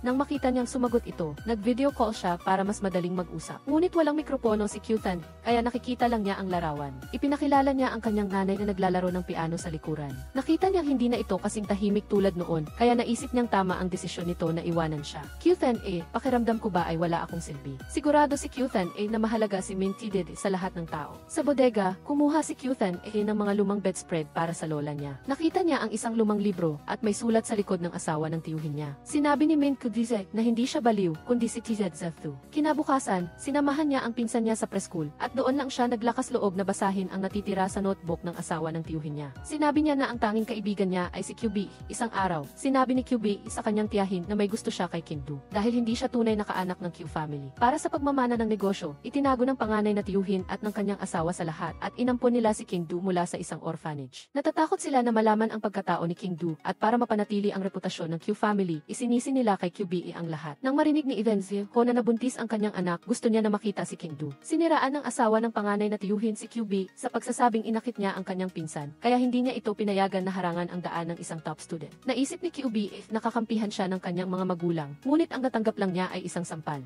Hindi siya nangahas na sabihin ang totoo dahil hindi niya alam kung sino ang mapagkakatiwalaan niya. Matapos kumalat ang balita tungkol sa pagpapalaglag ni Jiao Beiyu, hindi na bumalik si Jing Rui sa Nangqiao Village. Sabi ng lahat, si Beiyu ay isang party girl, ngunit hindi siya nagpaliwanag. Sa wakas ay naintindihan ni Kyuthan Vu kung bakit buwan-buwan nagpapadala ng pera si Jing Rui sa kanyang ina. Siya ang umakit kay Beiyu at ang tunay na salarin ay ang buong pamilya Q. Sa hapunan, sinabi ng kanyang hipag na mali ang ginawa ng bunsong pamilya nang lumipat sila sa lungsod. Si Jing Yu ay maaaring magbukas ng kanyang isip, ngunit si Tan Vu ay isang babae at madaling maimpluwensyahan. Nagtaka si Tan Vu kanino na impluwensyahan ang kanyang kapatid. Iginiit ng hipag na kilala ang pamilya Q sa pagiging maayos at mabait ang lahat sa kanilang mga pamangkin. Diretsahang tinanong ni Tan Vu si Jing Rui kung kinuha ng kanyang kapatid ang masasamang ugali nito sa kanya. Agad na nagsalita ang buong pamilya upang ipagtanggol ang panganay na apo. Naniniwala si Jing Rui na ang bawat isa ay pumipili ng sariling landas at hindi maaaring sisihin ang iba. Inisip niya na gusto rin ni Beiyu na maalala ng pamilya ang kanyang mabubuting katangian at kalimutan ang nakaraan. Nang makita niya si Fei Hai na kumuha ng kanyang mga gamit, hinabol siya ni Tan Vu at sinabi sa kanyang huwag na siyang dumalo sa kasal ni Jing Rui. Hula ni Fei Hai, mali ang pagkakaintindi ni Tan Vu kay Jing Rui. Alam niya na gusto ni Tan Vu na mahanap ang may kagagawa ng kasawian ni Beiyu, ngunit hindi ito si Jing Rui. Galit si Tan Vu sa kawalang katarungan ng mundo at sinisisi ng lahat ang isang nag-iisang babae na gaya ni Beiyu. Inilagay ni Tan Vu ang music box sa kama ng kasal. Gusto niyang makita ang reaksyon ni Jing Rui. Sabi niya, kagabi, napanaginipan niyang may music box si Beiyu sa ate. Hindi niya inaasahang makikita ito at hula niya ay mayroon pang isang huling-hiling ang kanyang kapatid. Jing Rui, ikaw ba ang nasa litrato? Pinapayuhan kitang huwag magsinungaling dahil magbabayad ka ng malaki. Nang makabalik sa kanyang kwarto, nagpadala si Tan Vu ng New Year greetings kay Ming Sheng. Sinabi niya na nahanap na niya ang salarin sa likod ng masamang nangyari sa kanyang kapatid. Kung ilalantad niya ang katotohanan, kailangan niyang kalabanin ang buong pamilya Q. Iniisip ng lahat na tama na kalimutan ang lahat ng nakaraan. Sa tingin ni Ming Sheng, kung hindi ito makatarungan, paano ito matatawag na tama? Nang marinig ni Tan Vu ang mga paputok sa labas, naalala niya ang Tet noong taon na iyon, nang humiling ang kanyang mga magulang na dalhin si Beiyu sa Tuan Van. Natakot ang kanyang lola na baka may mangyaring masama sa kanyang maliit na apo, kaya pinilit niya ang isa sa dalawang apong babae na manatili sa Nangqiao Village. Dahil mahal niya ang kanyang nakababatang kapatid, pumayag si Beiyu na mapalayo sa kanyang mga magulang. Napagtanto ni Tan Vu, sa hindi mabilang na mga sandali na hindi niya napansin, napalihim siyang pinoprotektahan ng kanyang kapatid. Kaya sa pagkakataong ito, gusto niyang gawin ang tamang bagay para kay Beiyu. Sa umaga ng unang araw ng Tet, nagtungo ang buong pamilya pamilya Q sa sementeryo. Ang kanyang ikalawang tiyuhin ay nasa tabi niya, tahimik na nagsusunog ng votive money para sa kanyang asawa. Naghintay si Thanvu na makaalis ang lahat at pagkatapos ay sinunog niya ang kwaderno para sa kanyang tiya. Nagpasalamat siya sa kanyang tiya sa pagmamahal at pag-aalaga sa kanyang kapatid. Sa tabi ng liblib na puntod ni Beiyu, tinanong ni Thanvu ang kanyang kapatid kung sinusuportahan ba nito ang kanyang desisyon. Kung isinakripisyo ng pamilya Q si Beiyu para protektahan si Jingrui, pagbabayarin niya sila. Mingsheng, gusto ko pa ng lakas ng loob. Bago ang kasal, dinala ni Jingrui si Tiyu Van sa kanilang bayan. Natatakot siyang makipag-ugnayan ang kanyang asawa kay Thanvu, kaya inutusan niya ang kanyang mga kapatid na bumili ng mga matatamis para sa mga bisita. Sa isang pribadong pagkikita, ibinigay ni Ho kay Jingrui ang kanyang regalo sa kasal. Ito ay isang passbook na naglalaman ng lahat ng perang ipinadala ni Jingrui buwan-buwan. Noong una ay ayaw niya itong tanggapin, ngunit pinayuhan siya ng kanyang asawa na bigyan ng pagkakataon ang kanyang apo na ituwid ang kanyang mga pagkakamali. Kaya itinago nila ito, naghihintay ng tamang oras upang ibalik ito kay Jingrui. Sa isang pribadong pagkikita kay Thanvu, inamin ni Jingrui na sinira niya ang buhay ni Beiyu noong siya ay bata pa at mapuso. Humiling siya ng isang pagkakataon na makabawi sa pamilya niya. Pumayag si Thanvu kung kakayanin ni Jingrui ang lahat ng kahihinatnan. Sa kalagitnaan ng gabi, nag-ilaw si Thanvu ng mga kandila at nagtupi ng mga sulat at inilagay ang mga ito sa bawat kahon ng mga matatamis para sa kasal. Alam niya na pagkatapos ng bukas, malalaman ng lahat ang kwento sa likod ng panlabas na anyo ng pamilya Q. Gayunpaman, kailangan niyang bigyan ng katarungan ang kanyang kapatid. Sa wakas, dumating na ang araw ng kasal. Dahil si Jingrui ang ipinagmamalaki ng buong nayon, espesyal na dumating ang kalihim upang batiin siya. Sa kabilang banda, tinanong ni Thanvu ang kanyang hipag kung paano niya nakilala si Jingrui. Sabi ni Tiyu Van, noong third year college siya, gumanap siya bilang pangunahing karakter na mahusay sumayaw sa isang dula ni Jingrui. Pagkatapos ay naging mas malapit sila at sa kalaunan ay naging magkasintahan. Humingi ng paumanhin si Thanvu at umaasa rin na magiging masaya si Tiyu Van. Nagsimula ng mamukadkad ang mga paputok ng kasal at nakaharap si Thanvu sa kahon ng mga matatamis para sa kasal. Naalala niya ang masayang mukha ni Tiyu Van at ang kontentong ngiti ng buong pamilya Q. Nag-aalangan siya at nagpasya siyang ilagay ang kahon ng mga matatamis sa kanyang kwarto. Gayunpaman, bulungan ng kanyang dalawang tiyuhin na hindi dapat dumalo ang pamilya ni Beiyu sa kasal ni Jingrui dahil si Beiyu ay mananatiling mansa sa pangalan ng pamilya Q. Napagtanto ni Thanvu na kung hindi ilalantad ang katotohanan, paano maunawaan ng mga tao ang sakit na pinagdaanan ng kanyang pamilya. Ipinagpalit ang dangal ng pamilya Q sa buhay ni Beiyu. Gaano man kainit ang kasal, hindi nito maitatago ang malaking kasalanan. Inilantad ng liham ang duwag na lalaking nagdulot ng pagkalaglag ni Jiao Beiyu. Ang groom sa pinakamaringgan na kasal sa ng Kiao Village. Ang panganay na apo ng pamilya Q ay ampon pala. Ibinunto nila ang lahat ng kasalanan kay Beiyu para itago ang tunay na pagkatao ni Jingrui. 6 na taon na ang nakalilipas, lahat ng tao sa ng Kiao Village na naroroon ngayon ay kasangkot sa isang pagpatay. Gayunpaman, ang biktima ay hindi karapat-dapat na mailibing sa sementeryo ng mga ninuno at wala man lang itong pangalan sa harap ng kanyang libingan. Pagkatapos ilantad ang katotohanan, tahimik na nagpasya si Thanvu na umalis. Ngunit kinansela ang tren patungong Jiangzhou dahil sa masamang panahon, kaya kinailangan niyang manatili sa istasyon ng magdamag. Walang sapat na pera si Thanvu para sa hotel, kaya natulog siya sa isang upuan. Saglit lang siyang nakatulog at nang magising siya, nawawala na ang kanyang wallet. 5 yuan na lang ang natitira sa kanya, kaya gi-umorder siya ng isang mangkok ng pansit na gulay. Dahil sa awa, binigyan siya ng may-ari ng tindahan ng karagdagang prito na itlog. Naisip ni Thanvu na mabait ang may-ari, kaya humingi siya ng pahintulot na manatili at magtrabaho doon sa loob ng ilang araw. Sa kabilang banda, pagkababa ni Mingsheng sa airport, sumakay agad siya ng taxi papuntang Tuanvan. Nagpadala siya ng mensahe kay Thanvu, ngunit hindi siya nakatanggap ng tugon. Nakita niya ang isang missed call sa 3 kaya tinawagan niya ito pabalik para magtanong. Nagkataong humiram si Thanvu ng telepono ng may-ari ng pansitan upang tawagan si Mingsheng. Dali-dali niyang binalik ang sasakyan at nagtungo sa istasyon ng tren ng Hongqiao. Samantala, hinahanap ng pamilya ni Thanvu ang kanilang anak sa lahat ng dako. Ngunit si Fei Hai ang unang nakakita kay Thanvu. Naisip niya na kahit gaano pa kinasusuklaman ni Thanvu ang pamilya Q, hindi niya dapat pinag-aalala ang lahat. Sa tingin ni Thanvu, gusto lang nila siyang pagsisihan.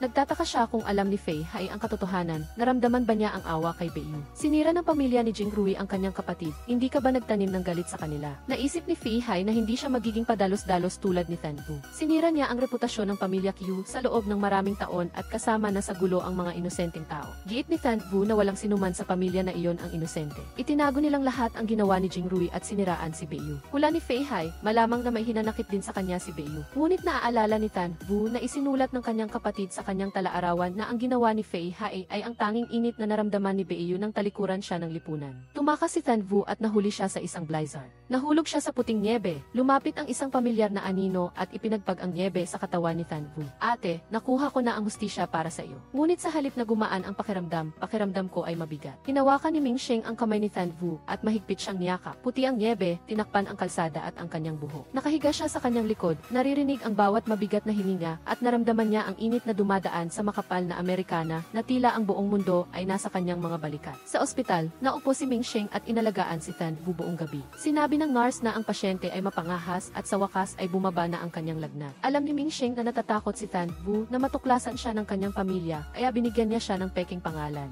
Akala ni Tan Vu ay mananatili si Ming Sheng doon hanggang matapos ang winter break. Pinapaalalahanan siya ni Ming Sheng na nangako siya na palagi siyang nasa tabi niya. Sa sandaling iyon, isang nobya ang isinugod sa emergency room ng ospital. Nang makita ni Ming Sheng si Eden, mabilis niyang hinila si Tan Vu palayo. Tinanong niya kung bakit siya laging natatakot, gayong tama naman ang ginagawa niya. Hindi siya naglakas loob na manatili sa nayon at nag-aalala rin siya na baka sisihin ng kanyang mga lolo di lola ang kanyang mga magulang. Natatakot siya na baka maging katulad ni Tiu Van ang nobya. Pinayuhan ni Ming Sheng si Tan Vu na magpagaling muna. May alam siyang lugar na siguradong hindi siya mahahanap ng kanyang pamilya. Palihim na dinala ni Ming Sheng si Tan Vu sa kanyang bahay, ngunit gusto niyang dalhin din ang nasugatang ibon na nasa niebe. Hindi inasahan ni Ming Sheng na magagamit niya ang hawla ng kanyang lolo isang araw. Hula niya na hinanap na ng mga magulang ni Tan Vu ang buong Honchao, ngunit hindi nila maiisip na nagtatago ang kanilang anak sa ilalim ng kanilang ilong. Kumuha si Ming Sheng ng mga damit para suotin ni Tan Vu. Nang makita ang kanyang mga mata na puno ng pag-aalinlangan, iginiit niya na hindi siya isang halimaw. Nagpasalamat si Tan Vu kay Ming Sheng at niyakap ang mga damit at pumasok sa banyo. Paglabas niya, binasa niya ang mensahe ni Ming Sheng sa mesa. Lumabas siya para bumili ng ilang bagay at sinabihan siya na huwag hilahin ang mga kurtina. Pinasok ni Tan Vu ang silid at tiningnan ang family photo ni Ming Sheng. Biglang kumanta ang ibon at dumating si Ming Sheng na may dalang pagkain. Hula niya na nasugatan ang maliit na ibon, kaya hiniling niya na kunin niya ang gamot sa drawer. Kusang umiti si Tan Vu at pinuri si Ming Sheng na napakahusay. Sinabi niya na ang kanyang ama ay isang napakahusay na surgeon. Narinig niyang patuloy na tumitilaok ang maliit na ibon, kaya binigyan niya ito ng pangalang Chip Chip. Samantala, tinatawagan ng mga magulang ni Tan Vu ang lahat para mahanap ang kanilang anak. Nakipag-ugnayan pa si Even Ho kay Mamingkay na humiling sa kanya na subukang magtanong tungkol kay Tan Vu. Sa sandaling iyon, tumawag ang pulis at sinabing may nakuhang babaeng estudyante sa tabi ng ilog. Bagaman hindi tugma ang edad, gusto pa rin ni Eden Ho na tingnan ito. Natatakot siya na baka mali ang edad na ibinigay ng pulis at baka mawalan siya ng pagkakataon na makita ang kana. Samantala, tinanong ni Ming Sheng si Tan Vu kung aalis ba siya kapag gumaling na siya. Gusto niyang pumunta sa isang mas malaking lugar at nangako siyang magbabayad sa kanya kapag nagkaroon na siya ng trabaho. Jaya o Tan Vu, tinutulungan ba kita dahil sa pera? Kung nagpasya kang umalis sa Honchao, sasama ako sa iyo. Dahil matagal na akong gustong umalis ng bahay. Bukod pa rito, madalas kang magkasakit, kaya hindi ako mapakali na iwan kang mag-isa. Nagpasalamat si Tan Vu kay Ming Sheng sa kanyang masigasig na tulong. Gayunpaman, ayaw niyang gumawa ito ng padalos-dalos na desisyon. Tan Vu, hindi ako padalos-dalos at hindi ako tumutulong sa iyo dahil lang sa kasigasigan. Talagang sasama ako sa iyo. Hanggang sa hating gabi, nagpapamudmud pa rin si Eden Ho ng mga flyer para mahanap ang kanyang anak. Nang makita niya ang anino ni Tan Vu, dali-dali siyang tumawid sa kalsada. Muntikan na siyang masagasaan, ngunit hindi pa rin niya mahanap ang kanyang anak. Natatakot siya at nawawala ng pag-asa, ngunit patuloy pa rin siyang nagpo-post ng mga anunsyo sa mga puno. Sa bahay ni Ming Sheng, pinakinggan ni Tan Vu ang kanyang tumutugtog ng isang malambing na kanta. Nang marinig niyang pinuri siya, nagkunwari siyang humihingi ng kabayaran. Ibinigay niya sa kanya ang kwintas, na hindi mahalaga, ngunit ito ang kanyang nag-iisang anting-anting. Alam niyang nagbibiro lang siya, ngunit gusto niya talagang magpasalamat kay Ming Sheng. Ibinigay niya ang swerte kay Tan Vu. Ibinunyag niya na narinig niya ang tunog ng wine chime bago niya ito nakilala. Napagtanto ni Tan Vu na huli na, kaya ginag pa siya siyang matulog sa upuan. Mabilis siyang inilagay ni Ming Sheng sa kama, at siya naman ay matutulog sa alpombra. Maingat din siyang naglagay ng kurtina sa pagitan nila. Ngunit biglang nahulog ang kurtina, at nagkataong nakahiga silang dalawa na magkaharap. Sinisi ni Ming Sheng ang kurtina na mahirap idikit, ngunit sinabi niya na siya ay isang tunay na Ginoo. Tinanong niya siya, naalala mo pa ba noong una tayong nagkita? Naalala ni Tan Vu ang araw na iyon nang hold upin ni Ming Sheng ang pera ng iba at pinilit siyang sumama sa kanya. Tumawa siya at sinabing hindi iyon ang una nilang pagkikita. Sinabi niya na 5 taon na ang nakakaraan, pumunta siya sa Honchao Theater upang hanapin ang kanyang ina. Habang naghihintay, nakita niya ang isang piano. Nang umupo siya, nakita niya ang isang babae na nag-ensayo ng bawat galaw sa entablado. Masaya siyang tumugtog na nagpapaganda sa sayaw nito. Hindi niya inaasahan na makikilala niya ito sa unang tingin pagkalipas ng 5 taon. Nang sinabi ni Tan Vu na sinisiraan niya ito, sinabi ni Ming Sheng na nag-ensayo siya sa harapan niya. Bukod pa rito, tumugtog pa siya ng impromptu na musika para sa kanya. Ngunit inamin niya na mas maganda si Tan Vu noong bata pa siya. Ang iba ay sumasayaw ng swan lake, ngunit siya ay parang isang matabang pato na naglalaro sa tubig. Biglang may narinig siyang malakas na ingay. Mabilis na hinila ni Ming Sheng si Tan Vu upang magtago mula sa lindol. Jaya o Tan Vu, kung talagang mailindol, ibig sabihin ba ay magkasama tayong dadaan sa buhay at kamatayan? Sinabihan ni Tan Vu si Ming Sheng na huwag mag-isip ng ganoon. Sa sandaling iyon, sumigaw ang kapitbahay, tinatanong kung sino ang naglalaro ng jump rope sa hating gabi. Danvu, kung talagang mailindol, siguradong poprotektahan kita. Kinabukasan, dumating ang mga reporter sa Chaoyang Residential Area. Nag-uulat tungkol sa nawawalang 11 GE grade student. Sa itaas, bubuksan sana ni Danvu ang kortina, ngunit pinigilan siya ni Mingsheng. Ayaw niyang magulo ang lahat, ngunit wala siyang ibang paraan upang makamit ang hustisya para sa kanyang kapatid. Sa ospital, narinig ni Director Ming mula kay Nurse Evans na nakita niyang tumatakbo si Mingsheng patungo sa emergency exit. Naalala ni Director Ming na nasa France pa rin si Mingsheng, ngunit pumunta pa rin siya para hanapin ang kanyang anak. Nang marinig ang boses ng kanyang ama, dali-daling dinala ni Mingsheng si Danvu sa kwarto. Mabilis niyang itinago ang mga bagay at pagkatapos ay kalmadong umupo at kumain ng pansit. Ngunit pagkapasok pa lang ni Director Ming sa bahay, nakita niya ang sapatos ng babae. Tinanong niya ang kanyang anak, bakit hindi mo sinabi sa akin na umuwi ka na? Sabi ni Mingsheng, matanda na ako at ayokong magulat ng schedule ko sa kahit sino. Binigyan ni Director Ming ng pera si Mingsheng at pinapaalalahanan siya na huwag puro instant noodles ang kainin. Pagkaalis ng kanyang ama, tinawag ni Mingsheng si Danvu. Humingi siya ng paumanhin dahil sa abala na idinulot niya sa kanya. Galit si Mingsheng sa pagiging kontrolado ng kanyang ama, kaya ayaw niyang maging malapit dito kahit isang segundo. Naalala ni Danvu na palaging tinuturuan siya ng kanyang mga magulang na maging tapat at mabait, ngunit sila mismo ay duwag at makasarili. Iginiit ni Mingsheng na sa hinaharap, siya ay tataba at magkakaroon ng tiyan, ngunit siya ay mananatiling isang taong tapat. Naniniwala siya na ang kanyang puso ay mananatiling isang maningning na kabataan. Sa sandaling iyon, nag-aaway ang mag-asawa sa kabilang bahay. Sumilit si Danvu at nakita niya ang mga magulang ni Mumu. Sinabihan ni Mingsheng na manatili siya sa loob at siya na ang lalabas upang mamagitan. Hinimok ni Mumu si Mingsheng na pumasok sa bahay dahil walang sinuman ang makakapagpigil sa isang lasing na tao. Humingi ng paumanhin si Mingsheng sa pagiging sanhi ng takot ni Danvu. Sabi niya, nalugi ang negosyo ng ama ni Mumu kaya araw-araw siyang umiinom ng alak hanggang sa masira ang kanyang atay. Narinig niyang sinabi ng kanyang ama na 3 taon na lang ang tatagal ang ama ni Mumu. Ninerbiyos si Danvu, hindi niya alam kung nagkasakit ba ang kanyang mga magulang habang wala siya. Kinabukasan, tuluyan ng gumaling si Danvu at gumawa siya ng isang uri ng sarsa na nagpaganda sa lasa ng baozi. Mingsheng, kailangan na nating umalis dito. Binalak ni Mingsheng na gumawa ng listahan ng mga bagay na kailangan niyang bilhin bago sila umalis sa Honchao. Ngunit hiniling ni Mingsheng kay Danvu na sundin siya dahil mas marami siyang karanasan sa pamumuhay ng mag-isa. Danvu, ako lang ang tanging partner mo sa mahabang daan sa hinaharap. Habang namimili si Mingsheng, narinig ni Danvu ang boses ni Mumu na humihingi ng tulong. Kaya't binuksan niya ang pinto at ipinaliwanag na pansamantala siyang nagtatago sa bahay ni Mingsheng. Narinig niyang may sinisira ang ama ni Mumu kaya dali-dali niyang hinila ang kanyang kapatid sa loob ng bahay. Tiniyak ni Mumu na ililihim niya ang tungkol kay Danvu. Hinangaan niya ang lakas ng loob ni Danvu at sinabing wala siyang sapat na lakas ng loob na gaya nito. Tinanong niya ang kanyang kapatid, ano ang plano mo pagkatapos? Sinabi ni Danvu na pupunta siya sa Jiangchao at dahan-dahang magpaplano. Hula ni Mumu, sasama rin si Mingsheng kay Danvu. Sinabi niya na lumaki siyang kasama si Mingsheng. Noong buhay pa ang lolo ni Mingsheng, inalagaan siya nito na parang tunay na apo. Matapos mamatay ang lolo niya, naaalala ni Mingsheng ang kanyang turo at sinabi niya kay Mumu na ituring ang bahay na ito na parang pangalawang tahanan niya. Madalas siyang tumutulong sa mga taong nangangailangan, kaya handa siyang makipagsapalaran upang itago si Danvu sa kanyang bahay. Nag-aalala siya na baka hindi maganda ang relasyon ni Mingsheng sa kanyang ama at dahil sa pressure sa pag-aaral sa ibang bansa, madali siyang maging padalos-dalos at masaktan si Danvu. Napagkasunduan ng kanyang mga magulang na pag-aralin siya sa France upang maging isang mahusay na doktor sa hinaharap. Si Mingsheng ay seryoso rin sa pag-aaral ng mga banyagang wika at posibleng manirahan sa France kasama ang kanyang ina. Naniniwala si Mumu na hindi sila nabibilang sa mundo ni Mingsheng. Ang kinabukasan ni Mingsheng ay hindi magiging mas mahusay kaysa sa kung ano ang binalak ng kanyang pamilya para sa kanya. Sa harap ng convenience store, nakita ni Mingsheng ang isang ina na sinisigawan ang kanyang anak dahil sa pagtakbo. Ninerbiyos siya at agad na tinawagan si Danvu. Nang marinig niya ang boses nito, nakahinga siya ng maluwag. Jaya o Danvu, huwag kang aalis, hintayin mo akong bumalik. Habang nag-impact, binigyan ni Mingsheng si Danvu ng dermal patch at sinabihan siyang ilagay ito sa loob ng kanyang damit. Ayaw niyang magdala ng pasyente sa malayong Jiangchao. Hiniling niya na itago niya ang naipon niyang pera sa loob ng 12 taon. Tinanong ni Danvu si Mingsheng kung naisip na ba niya kung saan sila maninirahan at kung paano sila kikita sa Jiangchao. Sabi niya, may kaibigan siyang tumulong sa kanya na humanap ng trabaho sa supermarket doon at maaari silang manirahan sa dormitoryo ng empleyado. Mingsheng, hindi dapat ganyan ang buhay mo. Iginiit ni Mingsheng na hindi siya umaalis dahil kay Danvu, ngunit gusto niyang makatakas mula sa kontrol ng kanyang ama. Inasar ni Mingsheng si Danvu na susuko na siya. Pinilit niya itong mangako na hindi siya magbabago sa loob ng 100 taon.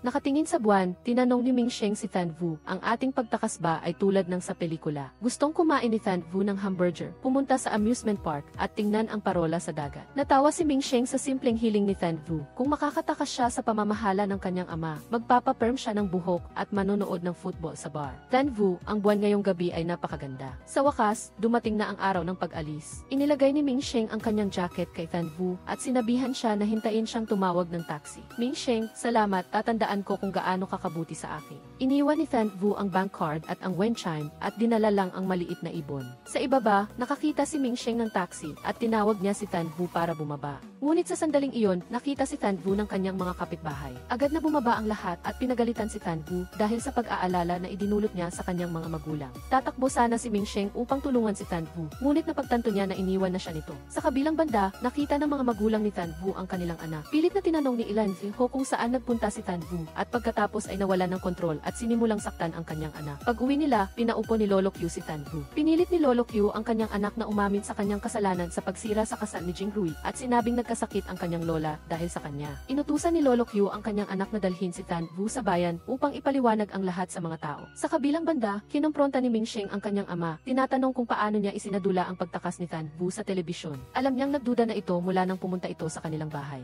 Naniniwala si Director Ming na kailangan niyang pigilan ang isang pagkakamali. Sinisi ni Ming Sheng ang kanyang ama sa palagi nitong pakikialam sa kanyang buhay nang hindi iniisip ang kanyang nararamdaman. Naghihintay si Director Ming na maging mature ang kanyang anak at siguradong maunawaan nito ang kanyang puso. Nang makita si Fan Vu na ayaw umamin sa kanyang mga pagkakamali, sinisi ni Lolo Q ang kanyang asawa sa hindi nito pagtuturo ng tama sa kanilang anak. Inamin ni Iladzi Ho na ang lahat ng pagkukulang ng kanyang anak ay dahil sa kanya at ang lahat ng magagandang bagay sa kanyang anak ay namana sa kanyang asawa. Nagkaanak siya ng 3 at hirap na hirap siyang palakihin sila. Sa huli, ang lahat ng pagkakamali ay dahil sa hindi niya pagtuturo ng tama sa kanyang mga anak. Kaya malayang pinagalitan siya ng buong pamilya ng kanyang asawa. Pagpasok niya sa kwarto ni Fan Vu, naawa si Iladzi Ho sa kanyang anak na nakaupo sa isang sulok. Tinanong niya si Fan Vu, saan ka ba talaga galing? Sinabi ni Fan Vu na nakita siya ni Ming Sheng na walang malay sa niebe, kaya pinahiram siya nito ng tirahan sa loob ng ilang araw. Hula ni Iladzi Ho na si Fan Vu mismo ang kumunta, kaya natulungan siya nitong mahanap siya. Nagbigay siya ng 2 posibilidad. Una, may masamang intensyon si Ming Sheng kay Fan Vu, o ikalawa, gumawa ng masama si Fan Vu sa kanya. Binalaan niya si Fan Vu na magiging tulad siya ng kanyang kapatid, na hindi sumusunod sa kanyang mga magulang. Naniniwala si Fan Vu na ang kanyang mga magulang ang sanhi ng pagkamatay ni Beiyu. Sinasabi nilang matino sila, ngunit itinulak nila si Beiyu sa kamay ni Jingrui. Ang mga magulang ay nasa mataas na posisyon ng moralidad, na nagpapataw ng labis na pressure, na hindi na kayang tiisin ng kanilang anak. Hindi nangahas si Iladzi Ho na sirain si Fan Vu at hiniling sa kanyang anak na umalis. Ngunit nang makita niya si Fan Vu na naglalakad palayo, nawalan siya ng kontrol at sinimulang saktan ang kanyang anak. Nadulas ang kanyang kamay at nasampal niya si Fan Vu hanggang sa dumugo ito. Kinabukasan, umarkila si Iladzi Ho ng isang tao upang magkabit ng bakal na pinto. Nag-aalala si Jingyu na baka mamuhay ang kanyang kapatid na parang isang maliit na ibon. Pagpunta niya kay Ming Sheng, sinabihan siya ni Iladzi Ho na lumayo sa kanyang anak. Kung patuloy na makikipag-ugnayan si Ming Sheng kay Fan Vu, hindi niya alam kung ano ang kaya niyang gawin. Pag-uwi niya, sinabi ni Iladzi Ho na susunduin at ihatid niya si Fan Vu sa paaralan. Hindi niya kailangang magdala ng pera at sasabihin lang niya sa kanyang ina kung may gusto siyang bilhin. Bukod pa rito, hindi siya dapat magkwento sa kahit sino tungkol sa pamamalagi niya sa bahay ng isang lalaking estudyante. Ayaw man niya o hindi, kailangan niyang kontrolin si Fan Vu. Kapag ligtas siyang nakapasok sa kolehiyo, bibigyan niya ng kalayaan si Fan Vu. Nagsimula na ang bagong semestre at pinag-uusapan ng lahat ang pag-alis ni Fan Vu sa bahay.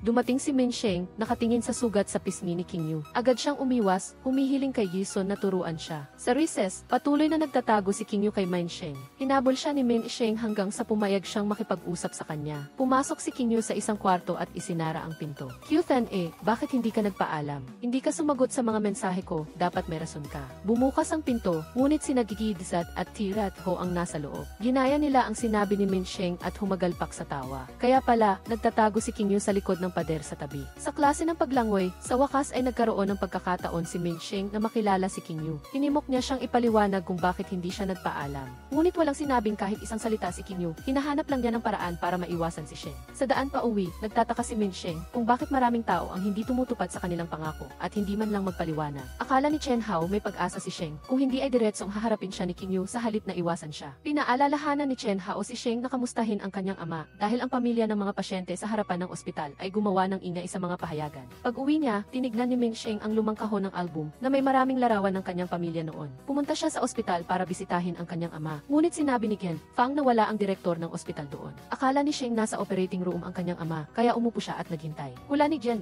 Fang, hindi pa nababasa ni Sheng ang dyaryo kaninang umaga. Nang makaharap ang kanyang ama, kinwestiyon ni Sheng kung bakit itinago ang album ng mga larawan ng kanyang ina at niya. Naalala ni Gi Ming na 5 taong gulang pa lang si Sheng noong naghiwalay sila. Alam niya na mahal ni Sheng ang kanyang ina, kaya Gi maingat niyang itinago ang mga alaalang larawan nilang dalawa. Naghihintay siyang lumaki si Sheng bago niya ito ibigay sa kanya. Pinaalalahanan ni Min Sheng ang kanyang ama na huwag isipin na sa ilang magagandang salita ay mapapatawad siya. Kung talagang nagmamalasakit ang kanyang ama, hindi niya sana pinapaalis ang kanyang ina. Akala ni Gi Ming na maiintindihan ni Sheng ang kanilang kwento kapag malaki na siya. Ngunit tatay, 18 na ako. Alam ko ang rason mo at alam ko ring nagkaroon ng medical incident si Director Ming kaya siya nasuspinde. Lagi mong sinasabi ang tama, ngunit kinasuhan ka naman ng mga pasyente hanggang sa hindi ka na makapagtrabaho bilang doktor. Bigyan mo ang iyong sarili ng bakasyon, tatay, at huwag mong piliting gawin ang mga bagay na hindi mo forte, tulad ng pag-aalaga sa mga aso o pagganap bilang isang mabuting ama. Sa kabilang banda, ginamit ni Mumu ang dahilan na humingi ng tulong kay King Yu sa pagdadala ng mga dokumento upang mailabas siya ng bahay. Ibinahagi ni King Yu na naubos na ang tapang ni Ming. Hindi niya alam kung tama ba o mali ang lahat ng ginagawa ni Ming.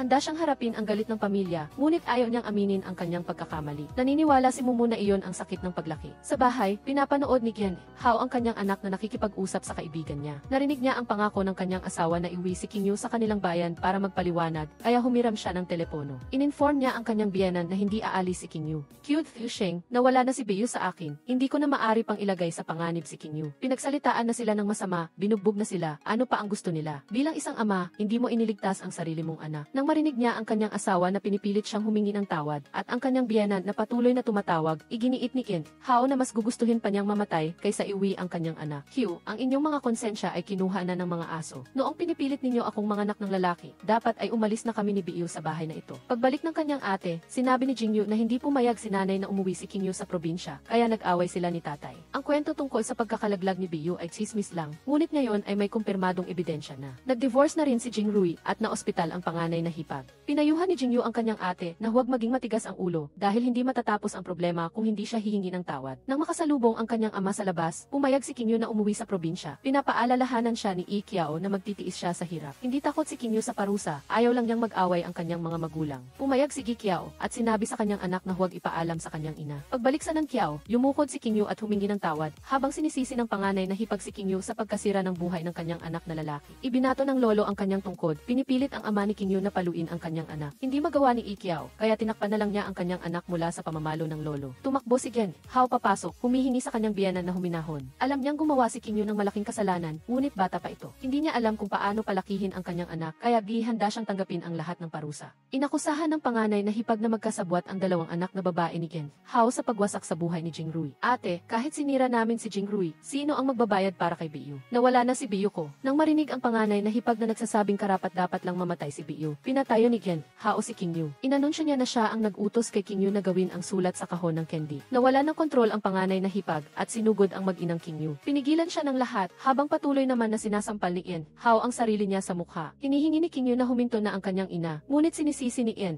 Hao si Kiao at ang sarili niya. Pagbalik sa Huansheng, sinabi ni Ikiao na dinala niya ang kanyang anak doon at tinanggap ang ilang pagpalo para matapos na ang lahat. Ngunit nang dumating si Gen Hao at gumawa ng gulo, lalo lang lumala ang sitwasyon. Sa tingin ni Gen Hao ay malapit na siyang mabaliw.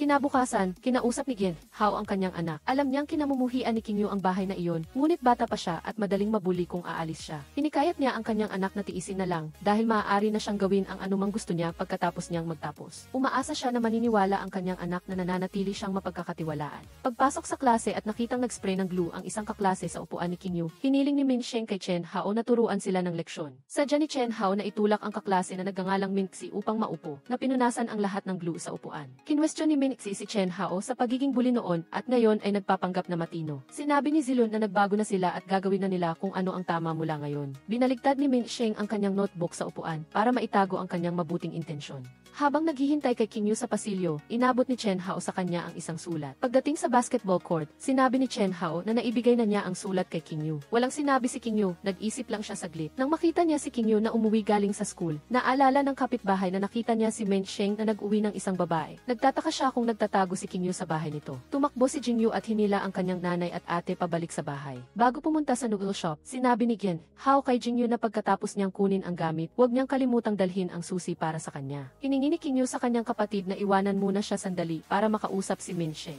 Gusto na niyang tapusin ang lahat para hindi na sila magkaroon ng relasyon. Nagkita sila ni Min Sheng sa ilalim ng lumang puno at binalaan siya ni King Yu na kung patuloy pa siyang susunod sa kanya, susunugin ng kanyang ina ang kanilang bahay. Salamat tita, sa pagpapaalam ipaalam sa akin na mahalaga ako kay King Yu. Main Sheng, anong karapatan mo para isipin na pipiliin kita kaysa sa pamilya ko? Nagpapasalamat ako sa lahat ng ginawa mo, ngunit wala tayong kinabukasan. Pagkatapos mong mag-graduate, pupunta ka sa ibang bansa at hindi ko kayang sirain ang kinabukasan mo. King Yu, tutulungan pa rin ba kita kapag nasa France na ako? Ngunit Sheng, hindi ko kayang umalis ng bahay at saktan pa ang pamilya ko. Maging katulad ka na lang dati at kunwari ay hindi mo ako nakikita. Kung wala ka, magiging mas madali ang buhay ko. Mula noong una tayong magkita, kinasusuklaman na kita dahil mayabang ka at inaapi mo ako. Qthan humihingi ako ng paumanhin kung nasaktan kita nang hindi sinasadya, ngunit maaari bang huwag mo akong kamuhian? Main Sheng, kinamumuhian kita, isa kang pasanin sa akin. Ang nakakasilaw na sikat ng araw ay hindi sapat upang liwanagin ang pakiramdam ni Sheng sa sandaling ito. King Yu, maaari ba kitang yakapin sandali? Naging walang saysay ang mga pasasalamat at paghingi ng tawad ni King Yu. King Yu, umalis ka na. Ang bawat desisyon sa buhay ay parang laban sa sarili. Ang pinaka hindi komportable na bagay ay hindi ang pagtanggi ng iba, ngunit ang pagdududa sa sarili. Biglang bumagsak ang mental na mundo ni King Yu. Siya ay parang nakatayo sa isang dagat ng hamog. Ang kanyang katawan ay lumalaki araw-araw, ngunit ang kanyang kaluluwa ay nawawala.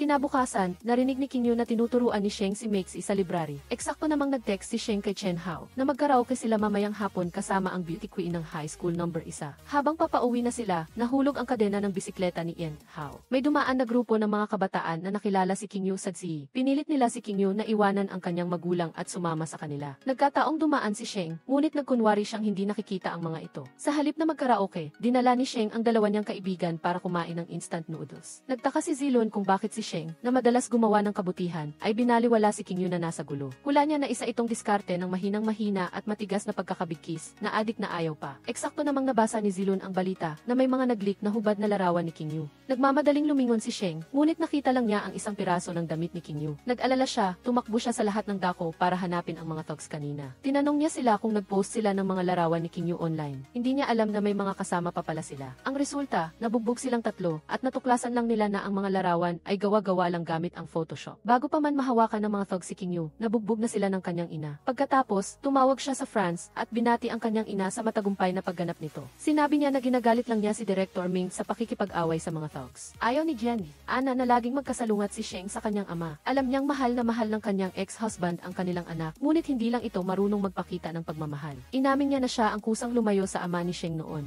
Noon, masyadong nakatuon si Gi Ming sa kanyang trabaho, kaya madalas na nag-aaway ang mag-asawa. Si Gian, Ana ay pabago-bago ang isip at madaling matrigger, kaya gusto niyang dalhin ang kanilang anak sa France. Hindi pumayag si Gi Ming dahil nag-aalala siya na mahihirapan si Sheng. Sinisi ni Gian, Ana ang kanyang sarili sa pagiging makasarili na naging dahilan ng pagiging rebelde ng kanilang anak at pagtutol nito sa kanyang ama. Sa kabilang banda, narinig ni King Yu ang ingay sa ibaba. Nalaman niya na tinawag pala ni Mumu ang pulis para arestuhin ang kanyang ama. Nakipagkita si Mumu kay King Yu sa dance studio dahil gusto niyang maging matapang minsan tulad ng kanyang nakababatang kapatid. Gayunpaman, tumanggi ang kanyang ina na magsampa ng kaso laban sa kanyang asawa. Pagkaalis ng pulis, sinira ng ama ni Mumu ang bahay at pinagalitan naman siya ng kanyang ina sa pagsusumbong sa pulis. Kinamumuhian niya ang kanyang ama sa pananakit sa kanila at mas kinamumuhian niya ang kanyang sarili sa paggawa ng mas masahol na sitwasyon. Nakikiisa si King Yu kay Mumu dahil ipinaglaban niya ang hustisya para sa kanyang ate, ngunit nasaktan din niya ang kanyang pamilya. Madalas mag-away ang kanyang mga magulang at lumipat sa dormitoryo ang kanyang nakababatang kapatid. Hindi alam ni Mumu kung ano ang mangyayari, ngunit malaya siyang nakakahinga sa mundo ng pagsasayaw. Nagsayaw silang dalawa ni King Yu sa harap ng salamin, sinuri ang kanilang sarili upang mapabuti at maging mas magandang bersyon ng kanilang sarili. Paminsan-minsan ay nakakasalubong niya si Sheng, ngunit nagdadaan lang sila na parang hindi magkakilala. Sa klase ng psikolohiya, naglabas ang guro ng isang mansanas na may dalawang mukha. Sa makatuwid, kailangang subukan ng bawat tao na lumabas sa kanilang sariling pananaw upang maunawaan ang pananaw ng iba. Iyan ang isang mahalagang hakbang sa paglaki. Sa daan pa uwi, nabasa ng kaklase ang sulat ni King Yu na humihingi ng hustisya. Sinisi nila ang kanilang sarili sa pagtingin lang sa isang bahagi ng mansanas at pinagtawanan ang tapang ni King Yu. Pagkakita kay Jingrui sa harap ng paaralan, sinabi ni King Yu na yumukod siya at humingi ng tawad sa kanyang lolo di lola. Aalis na siya sa Huancheng. Sinabi ni Jingrui na matapang si King Yu dahil hindi siya nakatira sa Nanjiao Village. Ngunit King Yu, wala na kaming ibang mapuntahan. Siya at si Biyu ay umasa sa isa't isa mula pagkabata. Matapos malaman ng kanilang pamilya, umatras siya. Dahil sa hirap niyang umalis sa Nanjiao Village, wala siyang lakas ng loob na iwanan ang lahat para sa kanya. Hindi sinisisi ni Jingrui si King Yu sa pagsasabi ng katotohanan na naging dahilan ng kanyang kaginhawaan. Ibinigay niya pabalik ang mga gamit ni Biyu dahil hindi niya karapat-dapat na itago ang mga ito. Umaasa siya na hindi magpapaalipin si King Yu sa nakaraan at Namuhay siya sa paraan na hindi nagawa ni Beiyu. Samantala, nagpasya si Minsheng na umalis sa bahay ng kanyang lolo. Pinanood niya si Beiyu na umuwi galing sa school, ngunit tahimik niya lang itong pinagpaalamanan. Dahil sa pagsali niya sa French language training, madalas na si Sheng ay hindi pumapasok sa klase. Ngunit araw-araw, nagtatago siya sa lumang puno para lang makita si Qingyu na dumadaan. Habang naghihintay na ihatid ng kanyang nanay, narinig ni Qingyu sa kapitbahay na kakalipat lang pala ni Minsheng. Nang bumaba ang kanyang nanay, humingi si Qingyu ng permiso na sumama sa paaralan sa isang field trip sa Kingsi Wetland sa weekend. Pagkakita kay Sheng, tinanong ni Mumu kung saan siya lumipat. Sinabi ni Sheng na lumipat siya sa dormitoryo dahil sarado ang French language training. Humingi siya ng leave of absence sa school para makatuon sa pagkuha ng language certificate. Nang makitang malungkot si Mumu, binigyan siya ni Sheng ng numero ng isang therapist. Sinabi niya kay Mumu na isama si Qingyu dahil kailangan din ito. Pagdating sa Kingsi Seaside, sinabi ni Mumu na nakasalubong niya si Sheng. Hindi niya alam kung ano ang nangyari sa pagitan ni Sheng at Qingyu, ngunit mukhang malungkot ito. Tinulungan niya si Sheng na ibigay ang numero ng therapist kay Qingyu. Sa harap ng malaking dagat, binuksan ni Qingyu ang hawla at pinalabas ang maliit na ibon, ngunit masyado pa itong maliit para lumipad. Naniniwala si Qingyu na darating ang araw na lilipad ang ibon patungo sa kalayaan. Mumu, kapag nagtagal, magiging masaya ba talaga ang lahat? Sa oras ng pagsusulit, biglang yumanig ang lupa. Nataranta si Gison, hinikayat ang mga estudyante na magmadali sa basketball court. Nakita ni Qingyu na nadapa si Mingxi, kaya agad niyang tinulungan ang kanyang kaibigan na tumakbo. Dahil sa lindol lamang, ligtas ang Huansheng. Nag-ambagan ang buong klase upang tulungan ang mga lugar na lubhang naapektuhan. Nang malaman na hindi pa nakakaugnay si Gison sa kanyang pamilya sa lugar ng sakuna, nagpasalamat si Zilun kay Sir sa hindi pag-iwan sa kanila habang nag-i-exam. Nahihiyang pinunasan ni Gison ang kanyang luha at ipinagpatuloy ang kanyang leksyon. Nang marinig ang balita na bumalik ang kanyang anak sa paaralan, pumunta si Giming upang makita si Sheng. Sinisi niya ang kanyang anak sa pagpaparehistro sa isang saradong training nang hindi sinasabi sa kanya. Tinatanong ni Minsheng kung bakit hindi nagpaliwanag ang kanyang ama noong sinisisi siya ni Sheng sa pagpapaalis sa kanyang ina. Niloko siya ng kanyang ama at kinamumuhian niya ang pagiging isang tanga. Samantala, nakatanggap si Qingyu ng isang pakete na may medical record ng kanyang ate. Naalala ni Jingyu na namatay ang kanyang ate noong ika-negatibo 29 ng TET noong nakaraang taon. Ngunit ang medical record ay nagsasaad na Disyembre at ang kanyang kondisyon ay stable. Mula sa pagiging stable hanggang sa kanyang kamatayan, wala pang 2 buwan. Nagduda si Qingyu na itinigil ng kanyang mga magulang ang paggamot dahil sa pressure sa pinansyal. Naalala niya na noong taglamig na iyon, umakyat si Ming mula sa Shanyun papuntang Huansheng upang dalhan ng makakapal na damit ang kanyang mga magulang. Ngunit abala si Gen Hao sa pag-aalaga kay Beiyu sa ospital, kaya pinauwi niya ang kanyang anak sa Shanyun muna. Nagkataong nakita ni Qingyu ang kanyang ate sa tulay at mabilis niyang isinuot ang jacket kay Beiyu.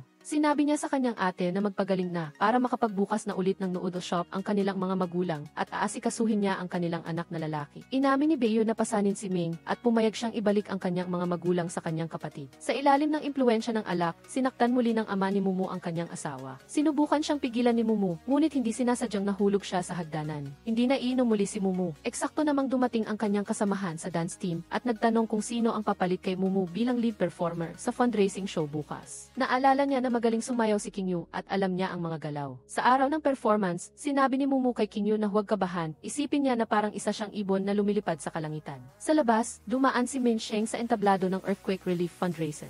Narinig niya ang anunsyo ng dance performance ng Huansheng High School, kaya huminto siya para manood. Hindi niya inaasahan na makikita niya si Qingyu na malayang sumasayaw sa entablado. Isinasaad niya sa kanyang sayaw ang kanyang pagkadismaya, tapang, matinding hirap at ang kaunting init na galing sa isang tao. Natapos ang musika, eksakto namang nakita ni Qin Hao ang kanyang anak na babae sa entablado. Nakitang nagmamadaling pumasok si Qingyu, hinila siya ni Sheng upang tumakas. Akala ni Mumu na nagkakamali ang tita dahil hindi miyembro si Qingyu ng dance club. Samantala, hinila ni Sheng si Qingyu at tumakbo sila sa hangin. Sa isang sandali ng paglingon, ang kanyang mga mata ay puno ng pag-aalala na parang gusto niyang siguraduhin na nandoon pa rin siya at tumatakbo kasama niya. Huminto sila sa ilalim ng lumang puno, nalilito at walang masabi. Nauna nang umalis si Sheng, hindi lumilingon kay Qingyu. Sa kantin, sa unang pagkakataon ay inimbitahan si Qingyu ng kanyang mga kaklase na umupo at kumain kasama nila. Sinabi ni Meixi sa kanyang mga kaibigan na kalimutan na ang nakaraan at huwag na itong balikan. Pagkakita kay Jen Fang, nagtaka si Sheng kung totoo bang nag-overdose ng gamot ang kanyang ama sa pasyente dahil sa pera. Sinabi ni Jen Fang na ang pasyente ay may cholangiocarcinoma. Maraming ospital ang tumanggi sa kasong ito dahil sa sobrang laki ng pasyente. Lumuhod ang pasyente at ang kanyang asawa, humihingi kay Director Ming na iligtas siya. Sa kabila ng pagtutol ng maraming doktor, tinanggap ni Yiming ang pasyente para sa paggamot. Naging matagumpay ang operasyon, ngunit nagkaroon ng komplikasyon pagkatapos. Nagpasya si Yiming na gawin ang pangalawang operasyon, ngunit sa kasamaang palad ay namatay pa rin ang pasyente. Sa huli, gusto ng mga magulang ng pasyente na lumuhod para sa pera para sa operasyon, kaya sinisi nila ang direktor ng ospital para sa hindi kinakailangang paggamot. Sa Sa pagbisita sa kanyang ama, unang napagtanto ni Min Kideve na ito ang kanyang tahanan. Nakita niya ang kanyang ama na nagbabasa ng gabay sa pag-aaral sa France. Nakita ni Amy Min na maluwag ang anak niya, kaya mas mabuti kung manatili siya at kumain ng 2 putahe na bagong luto niya. Nang marinig ang balita na nasa ospital ang ama ni ACD, dinala ni Ivan Ho ang kanyang anak upang bisitahin siya. Hinikayat niya si Kyuthan He, bilisan mo at dalhin mo si ACD upang kumain ng kaunti. Si ACD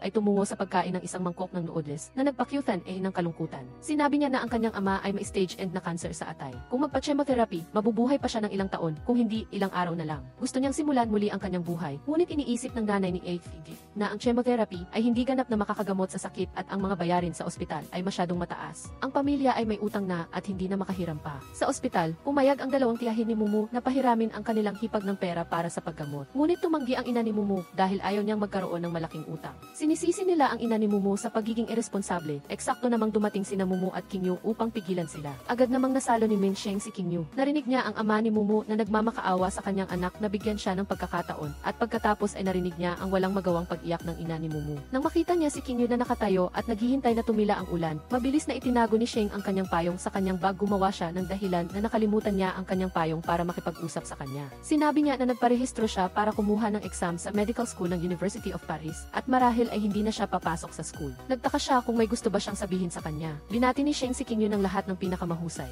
Nakita ni Sheng na aalis na si King Yu, kaya hinila niya ito pabalik. Inamin niya na niloko niya lang ito sa pagsasabi na wala siyang payong. Ngunit natatakot si King Yu na mahirap itong ibalik kaya pinili niyang umuwi habang umuulan. Nang makipagkita kay Yen Luo Fan, ang psychological counselor, humingi ng pahintulot si King Yu na sumali sa HIV Prevention Organization. Madalas silang magdaos ng mga simposium upang magpakalat ng kaalaman tuwing Sabado. Gumamit ng pagkakataon si King Yu para humingi ng payo kay Isizhang. Nagtataka siya kung ang isang taong may sakit na na-diagnose ng maaga ay may biglaang paglala ng kondisyon sa maikling panahon. Naniniwala si Isizhang na sa ganitong kaso, maaaring humaba ang buhay ng pasyente, kaya mababa ang posibilidad ng biglaang pagkamatay. Pag-uwi niya para magpalit ng damit, tinanong ni Min Sheng ang kanyang ama kung nagsisisi ba siya sa paggamot sa pasyente. Nagpilit si Gi Ming na kung mangyari man ulit ito, ganito pa rin ang magiging desisyon niya. Matapos marinig ito ni Sheng, unti-unti na niyang naunawaan ang kanyang ama. Samantala, na ospital ang ina ni King Yu. Sinabi ng doktor na nag-overdose si Gen Hao sa antidepressant na gamot. Napagtanto ni King Yu na ang painkiller na iniinom ng kanyang ina ay isang antidepressant. Nang malaman na nagtataka ang kanyang anak, inamin ni Ikiao na madalas siyang magbuhos ng antidepressant sa bote. Ang sakit ng balikat ni Gen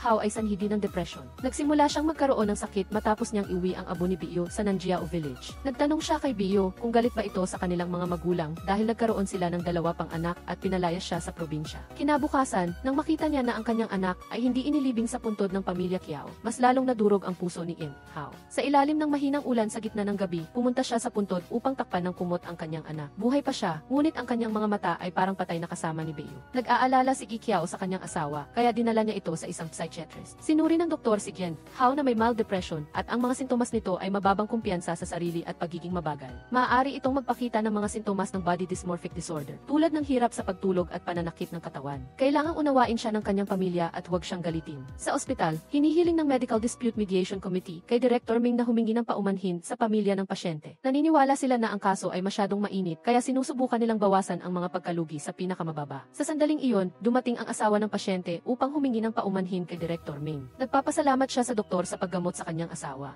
Naalala niya na sinabi ng kanyang asawa bago pumasok sa operating room na mabuhay man siya o mamatay, magpapasalamat siya kay Director Ming. Matapos mamatay ang kanyang asawa, wala siyang sapat na pera para sa bayarin sa ospital, kaya palihim siyang lumabas para magtrabaho. Hindi niya inaasahan na gagantihan pala ng kanyang mga magulang ang kabutihan. Nang makita ang kanyang anak, tinanong ni Ming kung bakit ilang araw na siyang hindi pumapasok sa klase. Sinabi ni Sheng na alam na niya ang lahat ng itinuturo sa paaralan, kaya hindi na siya kailangang pumasok. Salamat sa matigas na dila ng kanyang anak, ngunit palihim siyang hinanap ang asawa ng pasyente. Naalala ni Ming noong bata pa si Sheng, nagtampo siya sa kanyang lolo at natulog sa ilalim ng puno at siya mismo ang nagbuhat sa kanyang anak pauwi. Minsan, buong araw siyang nag-opera at gusto lang niyang matulog. Ngunit pag uwi niya, nakita niyang basa ang kanyang kumot ng instant noodles. Nagalit siya at pinarusahan ang kanyang anak na huwag manood ng kartoon sa loob ng isang buwan. Ngunit hindi alam ni Ming, gusto ni Sheng na lutuin ang pansit para sa kanyang ama. Dahil matagal bago umuwi ang kanyang ama, tinakpan niya ang pansit ng kumot. Sa pag-aakala na nakatulog siya, natapon niya ang lahat sa kama. Nagdamdam siya dahil hindi siya pinuri ng kanyang ama at pinarusahan siya ng husto. Nang sumali sa HIV Prevention Organization, nakita ni King Yu ang larawan ng kanyang ate sa volunteer photo file. Sabi ni Gen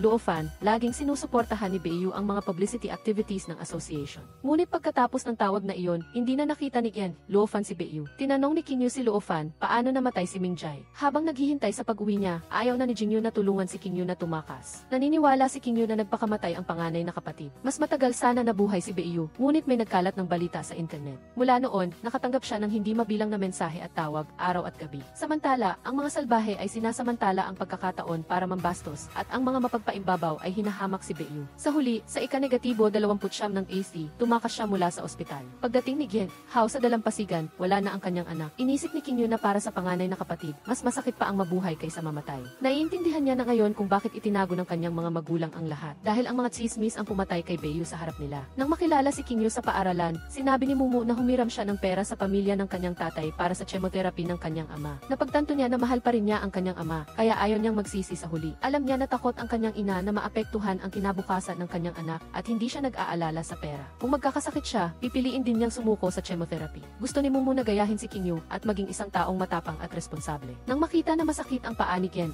Hao, gusto ni Kingyu na ihatid ang kanyang ina pauwi sakay ng bisikleta. Nangako siyang magluluto na siya ng sarili niyang pagkain mula ngayon at sinabihan ang kanyang ina na huwag na siyang sunduin sa eskwelahan. Kung nag-aalala ang kanyang ina, maaari siyang tumawag sa landline para mag-check. Inay, noon, hindi ako naintindihan. Mula ngayon, hindi na kita gagawing mag-alala. Kinabukasan, kailangang bumalik ni Gen Hao sa kanyang bayan para alagaan ang kanyang biyenan na nadapa. Inisip ni Kingyu na may sakit ang kanyang ina, paano niya kayang suportahan ang kanyang lolo. Bukod pa rito, napagkasunduan na noon na ang panganay na tiyuhin ang bahala sa pag-aalaga sa mga matatanda. Sabi ni Gen Hao, ang dugo ay mas makapal kaysa tubig, hindi ito maaring tulungan. Kapag tumanda na ako, babalik din ako sa Nankiao kasama si Beiyu. Pagkatapos ng 2 buwan, hindi pa rin nakakabalik si Gen Hao sa Huanzhou. Narinig ni Kingyu mula sa kanilang kapitbahay na namatay na ang tatay ni Mumu. Nang makipagkita kay Mumu sa rooftop, umasa si Kingyu na ang hangin ay magdudulot ng. Sabi ni Mumu na habang naglilinis siya ng mga gamit, natuklasan niya na tinago pa pala ng kanyang tatay ang mga birthday card niya mula sa edad na 3 hanggang 9. Sinabi niya na pumasa siya sa SCD University, kaya dadalhin niya ang kanyang ina sa Beijing. Inamin niya na noong huli, pinayuhan niya si Kingyu na huwag dalhin si Sheng dahil mailihim siyang nararamdaman para sa kanya. Alam ni Kingyu iyon, ngunit hindi niya masisisi ang isang mabuting kaibigan tulad ni Mumu. Nang makipagkita sa kanyang ama, narinig ni Sheng na si Gen Fang ay may planong makipag-date. Natatakot siya na ang isang mabait at banayad na babae tulad niya ay madaya ng masasamang tao. Nang makita niya ang imbitasyon na dumalo sa commendation conference para sa mga medical na staff, hiniling niya na sumama sa kanyang ama. Bilang resulta, inanyayahan ni Sheng si Gen Fang sa conference. Tumawag siya at sinabing inayos niya ang blind date para sa kanyang ama. Matagal na niyang alam ang tungkol sa lihim na relasyon ng kanyang ama. Mahinang sabi ni Gimin, naghiwalay na sila ni Gen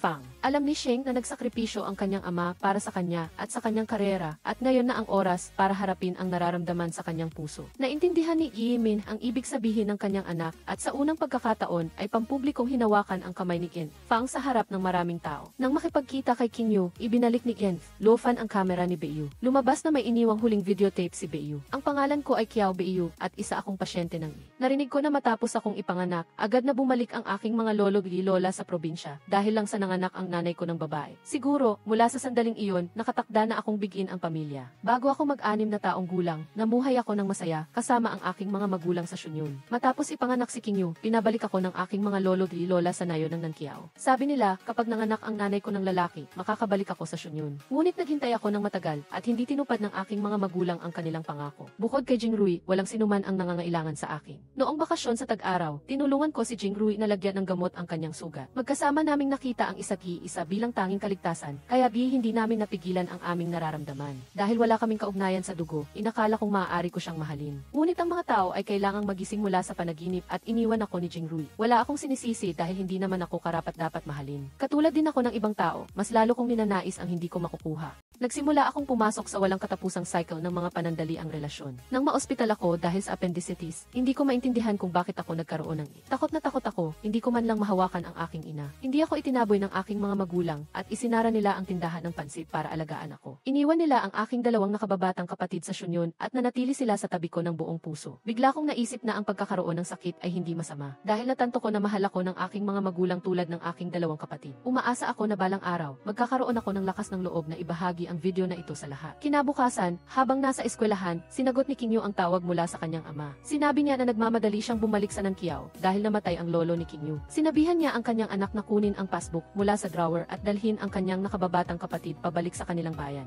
Sa lamayan, umiinom ang mga lalaki, naglalaro ng mahjong ang mga babae, at ang magkapatid na King Yu ay pumasok para magbigay pugay sa kanilang lolo. Si Jingyu, bilang panganay na apo, ay kailangang magbantay sa kabaong ng kanyang lolo. Nakita ni King Yu ang kanyang ina na abala sa paglilingkod, habang siya naman ay naghugas ng pinggan. Nagtaka siya kung bakit kailangang pagsilbihan ng kanyang ina ang buong pamilya ng panganay na tiyuhin. Inisip ni Ken, how na ang mga tao ay ipinanganak para magdusa, at sa oras lamang na sila ay pumikit, sila makakahanap ng kapayapaan. Naintindihan ni Ikiao ang ibig niyang sabihin at binigyan siya ng pera para sa kalahating taon na gastusin ng kanyang ina. Alam ng panganay na tiyuhin na sanay siyang alagaan ng bunsong tiyahin at hindi siya sanay sa nangako si Gen, how na babalik siya para sa kanyang ina pagkatapos ng university entrance exam ni King Yu. Narinig ng panganay na hipag mula sa isang manghula na maraming masamang pangyayari sa pamilya Kiao dahil sa libingan ng kanilang ninuno. Iminungkahi niya na ilipat ang abo ni Beiyu sa ibang lugar. Nagtitiis si Gen, how, ngunit hindi niya kinaya nang marinig niya ang iba na nagsasabi na ang kanyang anak ay isang trahedya. Hinimok siya ni King Yu na nagsasabing hindi talaga gusto ng kanyang ate ang nayo ng Nankiao. Sumang-ayon si Gi Kiao na ilipat ang abo ng kanyang anak sa ibang lugar. Kinabukasan, pumunta ang buong pamilya upang sunduin si Beiyu. Awa ni Gen, how, maingat niyang niyakap ang kanyang anak. Sa kotse papuntang Huan's Hao, walang nagsalita. Naalala ni King Yu na nang kunin niya ang passbook. Nabasa niya ang sulat ni Beiyu. Nangako siya na magtatrabaho ng husto upang hindi na maghirap pa ang kanilang mga magulang sa pagluluto ng pansit. Naisip ni King Yu na kung maaari niyang ipagpalit ang kanyang buhay, baka puno ng mga magulang ang langit. Palagi nilang ginagamit ang sarili nilang paraan upang protektahan ang kanilang mga anak sa lahat ng gastusin. Malalim ang kanilang pagmamahal na minsan ay nagbibigay sa atin ng labis na presyon na halos hindi na tayo makahinga. Ngunit ang pag-ibig na iyon ang nagbigay sa atin ng lakas ng loob na lampasan ang sakit ng paglaki. Si King Yu, na dating sabik na makalaya sa kanyang pamilya, ay gusto na ngayong manatili sa piling ng kanyang mga magulang. Nang dalhin ang kanyang anak sa bagong bahay, hindi napigilan ni Gen Hao ang kanyang kalungkutan. Naintindihan na niya ang sinabi ni King Yu, kaya naniniwala siyang mas gusto ng kanyang anak na malapit sa kanyang mga magulang. Tumakbo si King Yu sa dalampasigan kung saan namatay ang kanyang ate. Nakita niya ang imahe ng isang Beiyu na mapagmahal sa kalayaan. Naawa siya sa kanyang ate na nag-iisang pumunta sa Shunyon at nabigo kay Jingrui. Naawa siya sa kanyang ate na nag-iisa sa ospital at sigurado siyang takot na takot siya. Kiao Beiyu, pasensya na hindi ako nakasama sa iyo. Beiyu, miss na miss kita. Pagkatapos ng kalahating taon, nagpadala si Mumu ng sulat kay King Yu. Abala siya sa kanyang pag-aaral at ang kanyang ina ay nakakuha ng trabaho bilang janitor sa paaralan. Nararamdaman niya na lalong gumaganda ang kanilang buhay. Ipinadala niya ang video ng performance ni King Yu at nakapasok siya sa susunod na round ng Star Cup Dance Competition. Kung interesado si King Yu, maaari siyang sumali sa official competition sa Jiangzhou. Nagpa siya ang grupo ng mga kaibigan na tulungan si King Yu na mabilis na gumawa ng costume at choreography. Ginawa rin nila ang isang peking imbitasyon sa isang recruitment seminar para payagan ng ina ni King Yu na pumunta siya sa Jiangzhou. Aksidenteng nabasa ni Ikiao ang application form para sa Star Cup competition, ngunit tahimik niya lang itong inilagay sa bulsa para sa kanyang anak. Habang naghihintay sa tren, natuklasan ni King Yu sa kanyang bag ang sapatos ng kanyang panganay na kapatid kasama ng isang sulat. Sabi ni Jingyu na nakita ng kanilang ama ang paunawa para sa Star Cup, ngunit tahimik niya lang itong ibinulsa. Pinulot niya ang sapatos ng kanyang ate, umaasang matutupad ni King Yu ang pangarap ni Beiyu. Nang malaman ni Ming Sheng na babalik siya sa Jiangsu para sa Star Cup competition, inanyayahan niya siyang makipagkita. Narinig niya na may isang contestant na nag-aaral sa parehong paaralan ni Sheng na ang pangalan ay King Yu, ngunit sinabi ni Sheng na hindi niya ito kilala. Ibinahagi niya na ang kanyang manager ay patuloy na nag-propose sa kanya, ngunit gusto niyang hingin ang opinyon ng kanyang anak. Gumamit si Ming Sheng ng gatas sa halip na alak at hiniling niya sa kanyang ina na maging masaya. Samantala, inakala ng security guard na walang tao sa practice room, kaya pinatay niya ang ilaw. Nang ihatid ang kanyang ina sa hotel, narinig ni Sheng na ang isang amateur contestant na nagngangalang King Yu ay hindi pa nagre-rehistro. Naalala ni Gian, Ana na nakita niya ang ilang contestant na dumaan sa practice room kaninang hapon. Hiniram ni Sheng ang AC ng trabaho ng kanyang ina para hanapin si King Yu. Binuksan niya ang pinto ng practice room at nakita si King Yu na nakahiga sa sahig. Dahil hindi nag-register si King Yu, nakansela ang naunang in-book na kwarto. Nagkataon na puno ang hotel, kaya kailangan siyang dalhin ni Sheng sa kanyang sariling kwarto. Sinunod niya ang lumang patakaran, natulog siya sa sofa at pinatulog siya sa kama. Nang makita si King Yu na tulala, tinulungan siya ni Sheng na patuyuin ang kanyang buhok. Naisip ni King Yu na palaging nandyan si Sheng kapag kailangan niya ito. Bibigyan siya ni Sheng ng pagkakataon na suklian ang kanyang kabaitan, ngunit hindi pa ngayon. Nararamdaman niya na sa kasalukuyan, pareho silang nasa sitwasyon noong nagtago sila sa bahay ng kanyang lolo. Sheng, pasensya na. Pareho silang nahihirapang matulog, ngunit hindi sila naglakas loob na tumingin sa isa't-isa. Gayunpaman, sa kanilang panaginip, pareho silang nagnanais na maging malaya at magkasama. Sa Star Cup competition, nagkaroon ng problema ang audio ng performance ni King Yu. Sa huli, tumunog pa rin ang musika dahil sinamahan siya ni Ming Sheng sa piano. Sa bawat kaaya-ayang galaw, si King Yu ay parang isang ibong malayang lumilipad. Ipinakita niya ang imahe ni Beiyu na nagniningning sa entablado. Sa pagtatapos ng kompetisyon, nagpasalamat si King Yu kay Sheng sa pagtulong muli sa kanya. kanya. Hindi hinintay ni King Yu ang resulta dahil alam niyang puno ang Star Cup ng mga mahuhusay na tao. Kailangan lamang ni Ming natuparin ang hiling ng kanyang ate. Gusto ni Ming Sheng na bayaran siya ni King Yu sa kanyang kabaitan. Naisip niya na kapag pumunta siya sa France, wala na silang pagkakataon na magkita muli. Kaya umasa siya na iiwan niya ang lahat at magsasaya kasama siya sa kalahating araw. Magkasama silang pumunta sa amusement park, tiningnan ang mga penguin, sumali sa street dance, malayang lumipad sa hangin at lumubog sa malalim na karagatan. Masaya silang nagtawanan at nagkuha ng mga litrato bilang alaala. Sumama sila sa masiglang atmosfera ng amusement park na parang ang araw na iyon ay isang ordinaryong araw at hindi ang huling pagkakataon na magkasama silang maglalakbay. Magkasama silang sumulat ng isang sulat at ipinadala ito sa Time Post Office. Tiningnan nila ito bilang isang bagay na kanilang pagmamay-ari. Habang pinapanood ang paglubog ng araw sa dagat, sinabihan ni Ming Sheng si King Yu na ipikit ang kanyang mga mata. Binigyan niya siya ng birthday cake, ngunit nahirapan siyang sindihan ang mga kandila. Hinibiling ni King Yu na makapasok siya sa isang mahusay na universidad, na maging malusog ang kanyang pamilya, at isa pang sikretong hiling na hindi niya masabi. King Yu, masaya akong nakilala kita. Sa wakas, sumikat na rin ang araw. Gayunpaman, parehong ayaw ni Sheng at King Yu ang sandaling ito ng pamamaalam.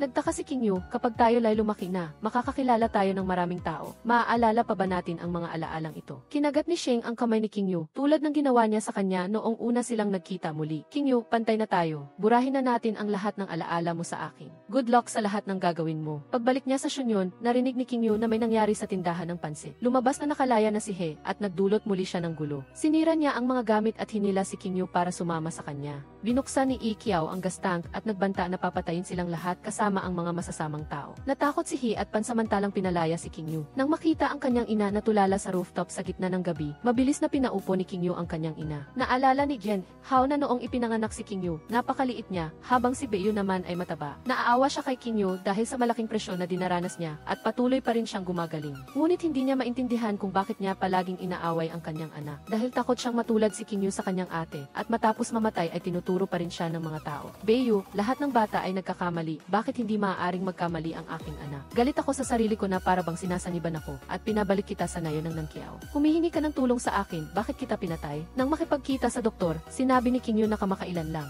Ng kanyang ina ay hindi matatag ang emosyon. Umiiyak siyang mag-isa na tila hindi na siya makakabangon. Sinuri ng doktor na lalong lumala ang sakit ni Jian Hao at mayroon pa siyang mga suicidal tendencies. Naghintay si He kay King Yu sa labas ng eskwelahan at patuloy na sinasabi na pinaglaruan siya ng kanyang ate. Nagkakalat sila ng chismis online para sirain si King Yu. Sinisi ni King Yu si He sa pagkamatay ng kanyang ate, ngunit hindi niya maintindihan ang sinasabi niya. Nawala ng kontrol si King Yu at sinugod ang salarin na sumira sa kanyang pamilya. Napagtanto ni He na nagpakamatay si Bei Yu dahil sa mga online na chismis. Matapos marinig ang tungkol sa pambubuli ni He kay King Yu, sinabi ni Ming Sheng sa kanyang sarili na huwag mag-alala, ngunit walang malay siyang pumunta sa ilalim ng bahay niya. Naalala niya na sinabi niyang gusto niyang maging doktor at si King Yu naman ay gusto niyang makapasok sa Jiangsu University. Kikita siya ng pera para gamutin ang sakit ng kanyang ina at bibili ng bahay para sa kanilang pamilya. Naniniwala siya na magagawa niya ang lahat ng iyon. Sinadya ni Sheng na makipagkita kay He at tinawag siyang tuta. Kinabukasan, narinig ni Yi Qiao na naospital si He dahil sa pambubugbog. Nakahinga siya ng maluwag dahil wala nang mang-istorbo kay King Yu sa pag-aaral para sa University Entrance Exam. Bago ang University Entrance Exam, nagsisikap ang lahat. Determinadong makapasok sila sa universidad upang hindi masayang ang kanilang kabataan.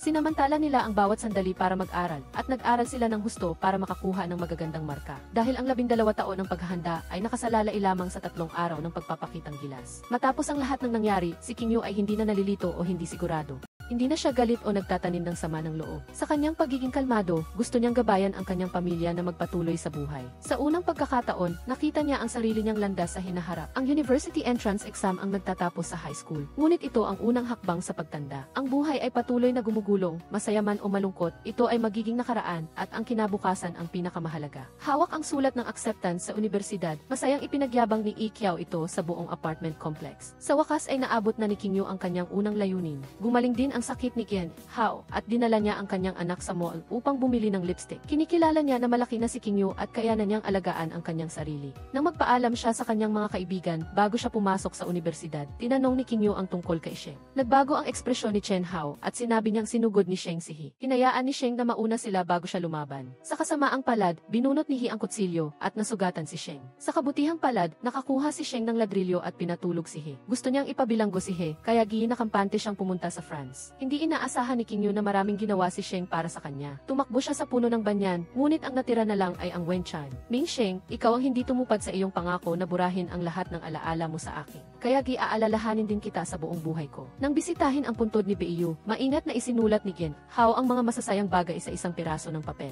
Ibinahagi niya na si King Yu ay nakapasa sa Financial Department ng Jiangsu University. Si Jing Yu ay mas masipag na rin at si Ming naman ay na-admit sa ospital para sa psychological treatment. Ibinenta niya ang bahay sa Shunyon para mabayaran ang lahat ng utang. Ang natitirang pera ay sapat na para makabili ng isang maliit na bahay sa Xiangsu. Sa pagtingin sa malawak na dagat, naalala ni Gen Hao ang sandaling iyon, si Beiyu ay parang isang batang ibon na nakatingin sa kalangitan. Gusto niyang malaman kung ano ang pakiramdam ng lumipad at gusto niyang malaman kung bakit ang tubig dagat ay asul tulad ng langit. Sa huli, binuksan niya ang kanyang mga pakpak at lumipad. Ang buhay estudyante ni King Yu ay patuloy na gumagalaw. Araw-araw siyang nagbibisikleta sa malawak na kampus, kasama ang kanyang mga kasama sa dormitoryo na mula sa iba't ibang lugar sa Nansao. Nag-apply din si King Yu para sa part-time na trabaho sa isang psychological counseling center upang tulungan ang mga taong katulad niya noon.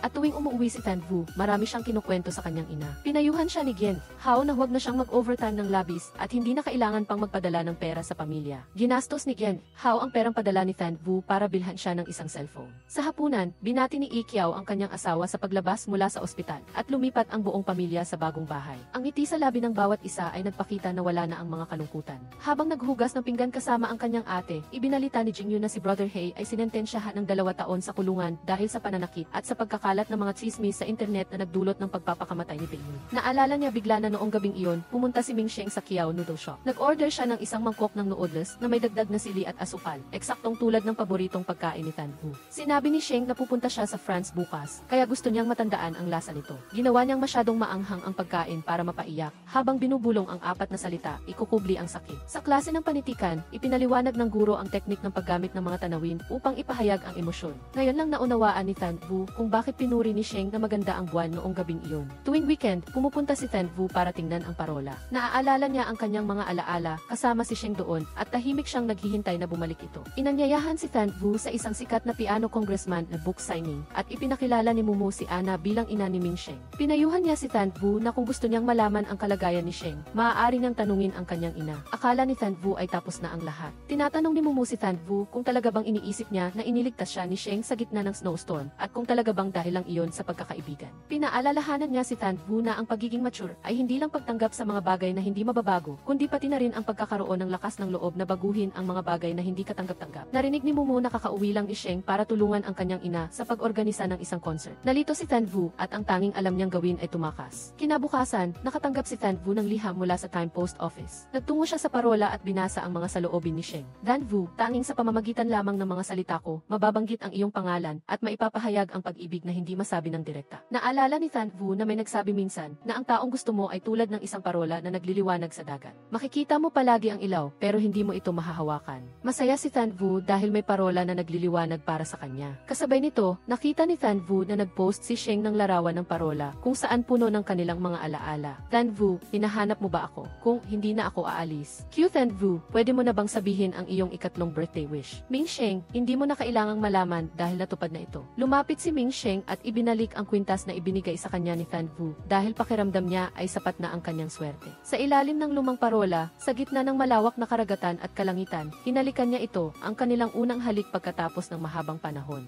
Ito rin ay isang halik na nagpawalang bisa sa lahat ng distansya, na parang hindi ito umiral. Tan Vu, sinabi ko noon na hanggabi lilingon ka, lagi akong nandito. Ang linyang, ang taong gusto mo ay parang parola na nagliliwanag sa dagat, ay isang matatag na pangako sa panaginip at isa ring pag-asa sa dilim. Maraming daan ang tinahak ni Tan Vu, ngunit sa huli ay pinili pa rin niyang bumalik sa taong mahal niya. Dahil naniniwala siya sa alamat ng parola, na ang mga naghiwalay dito ay tiyak na magkikita muli balang araw.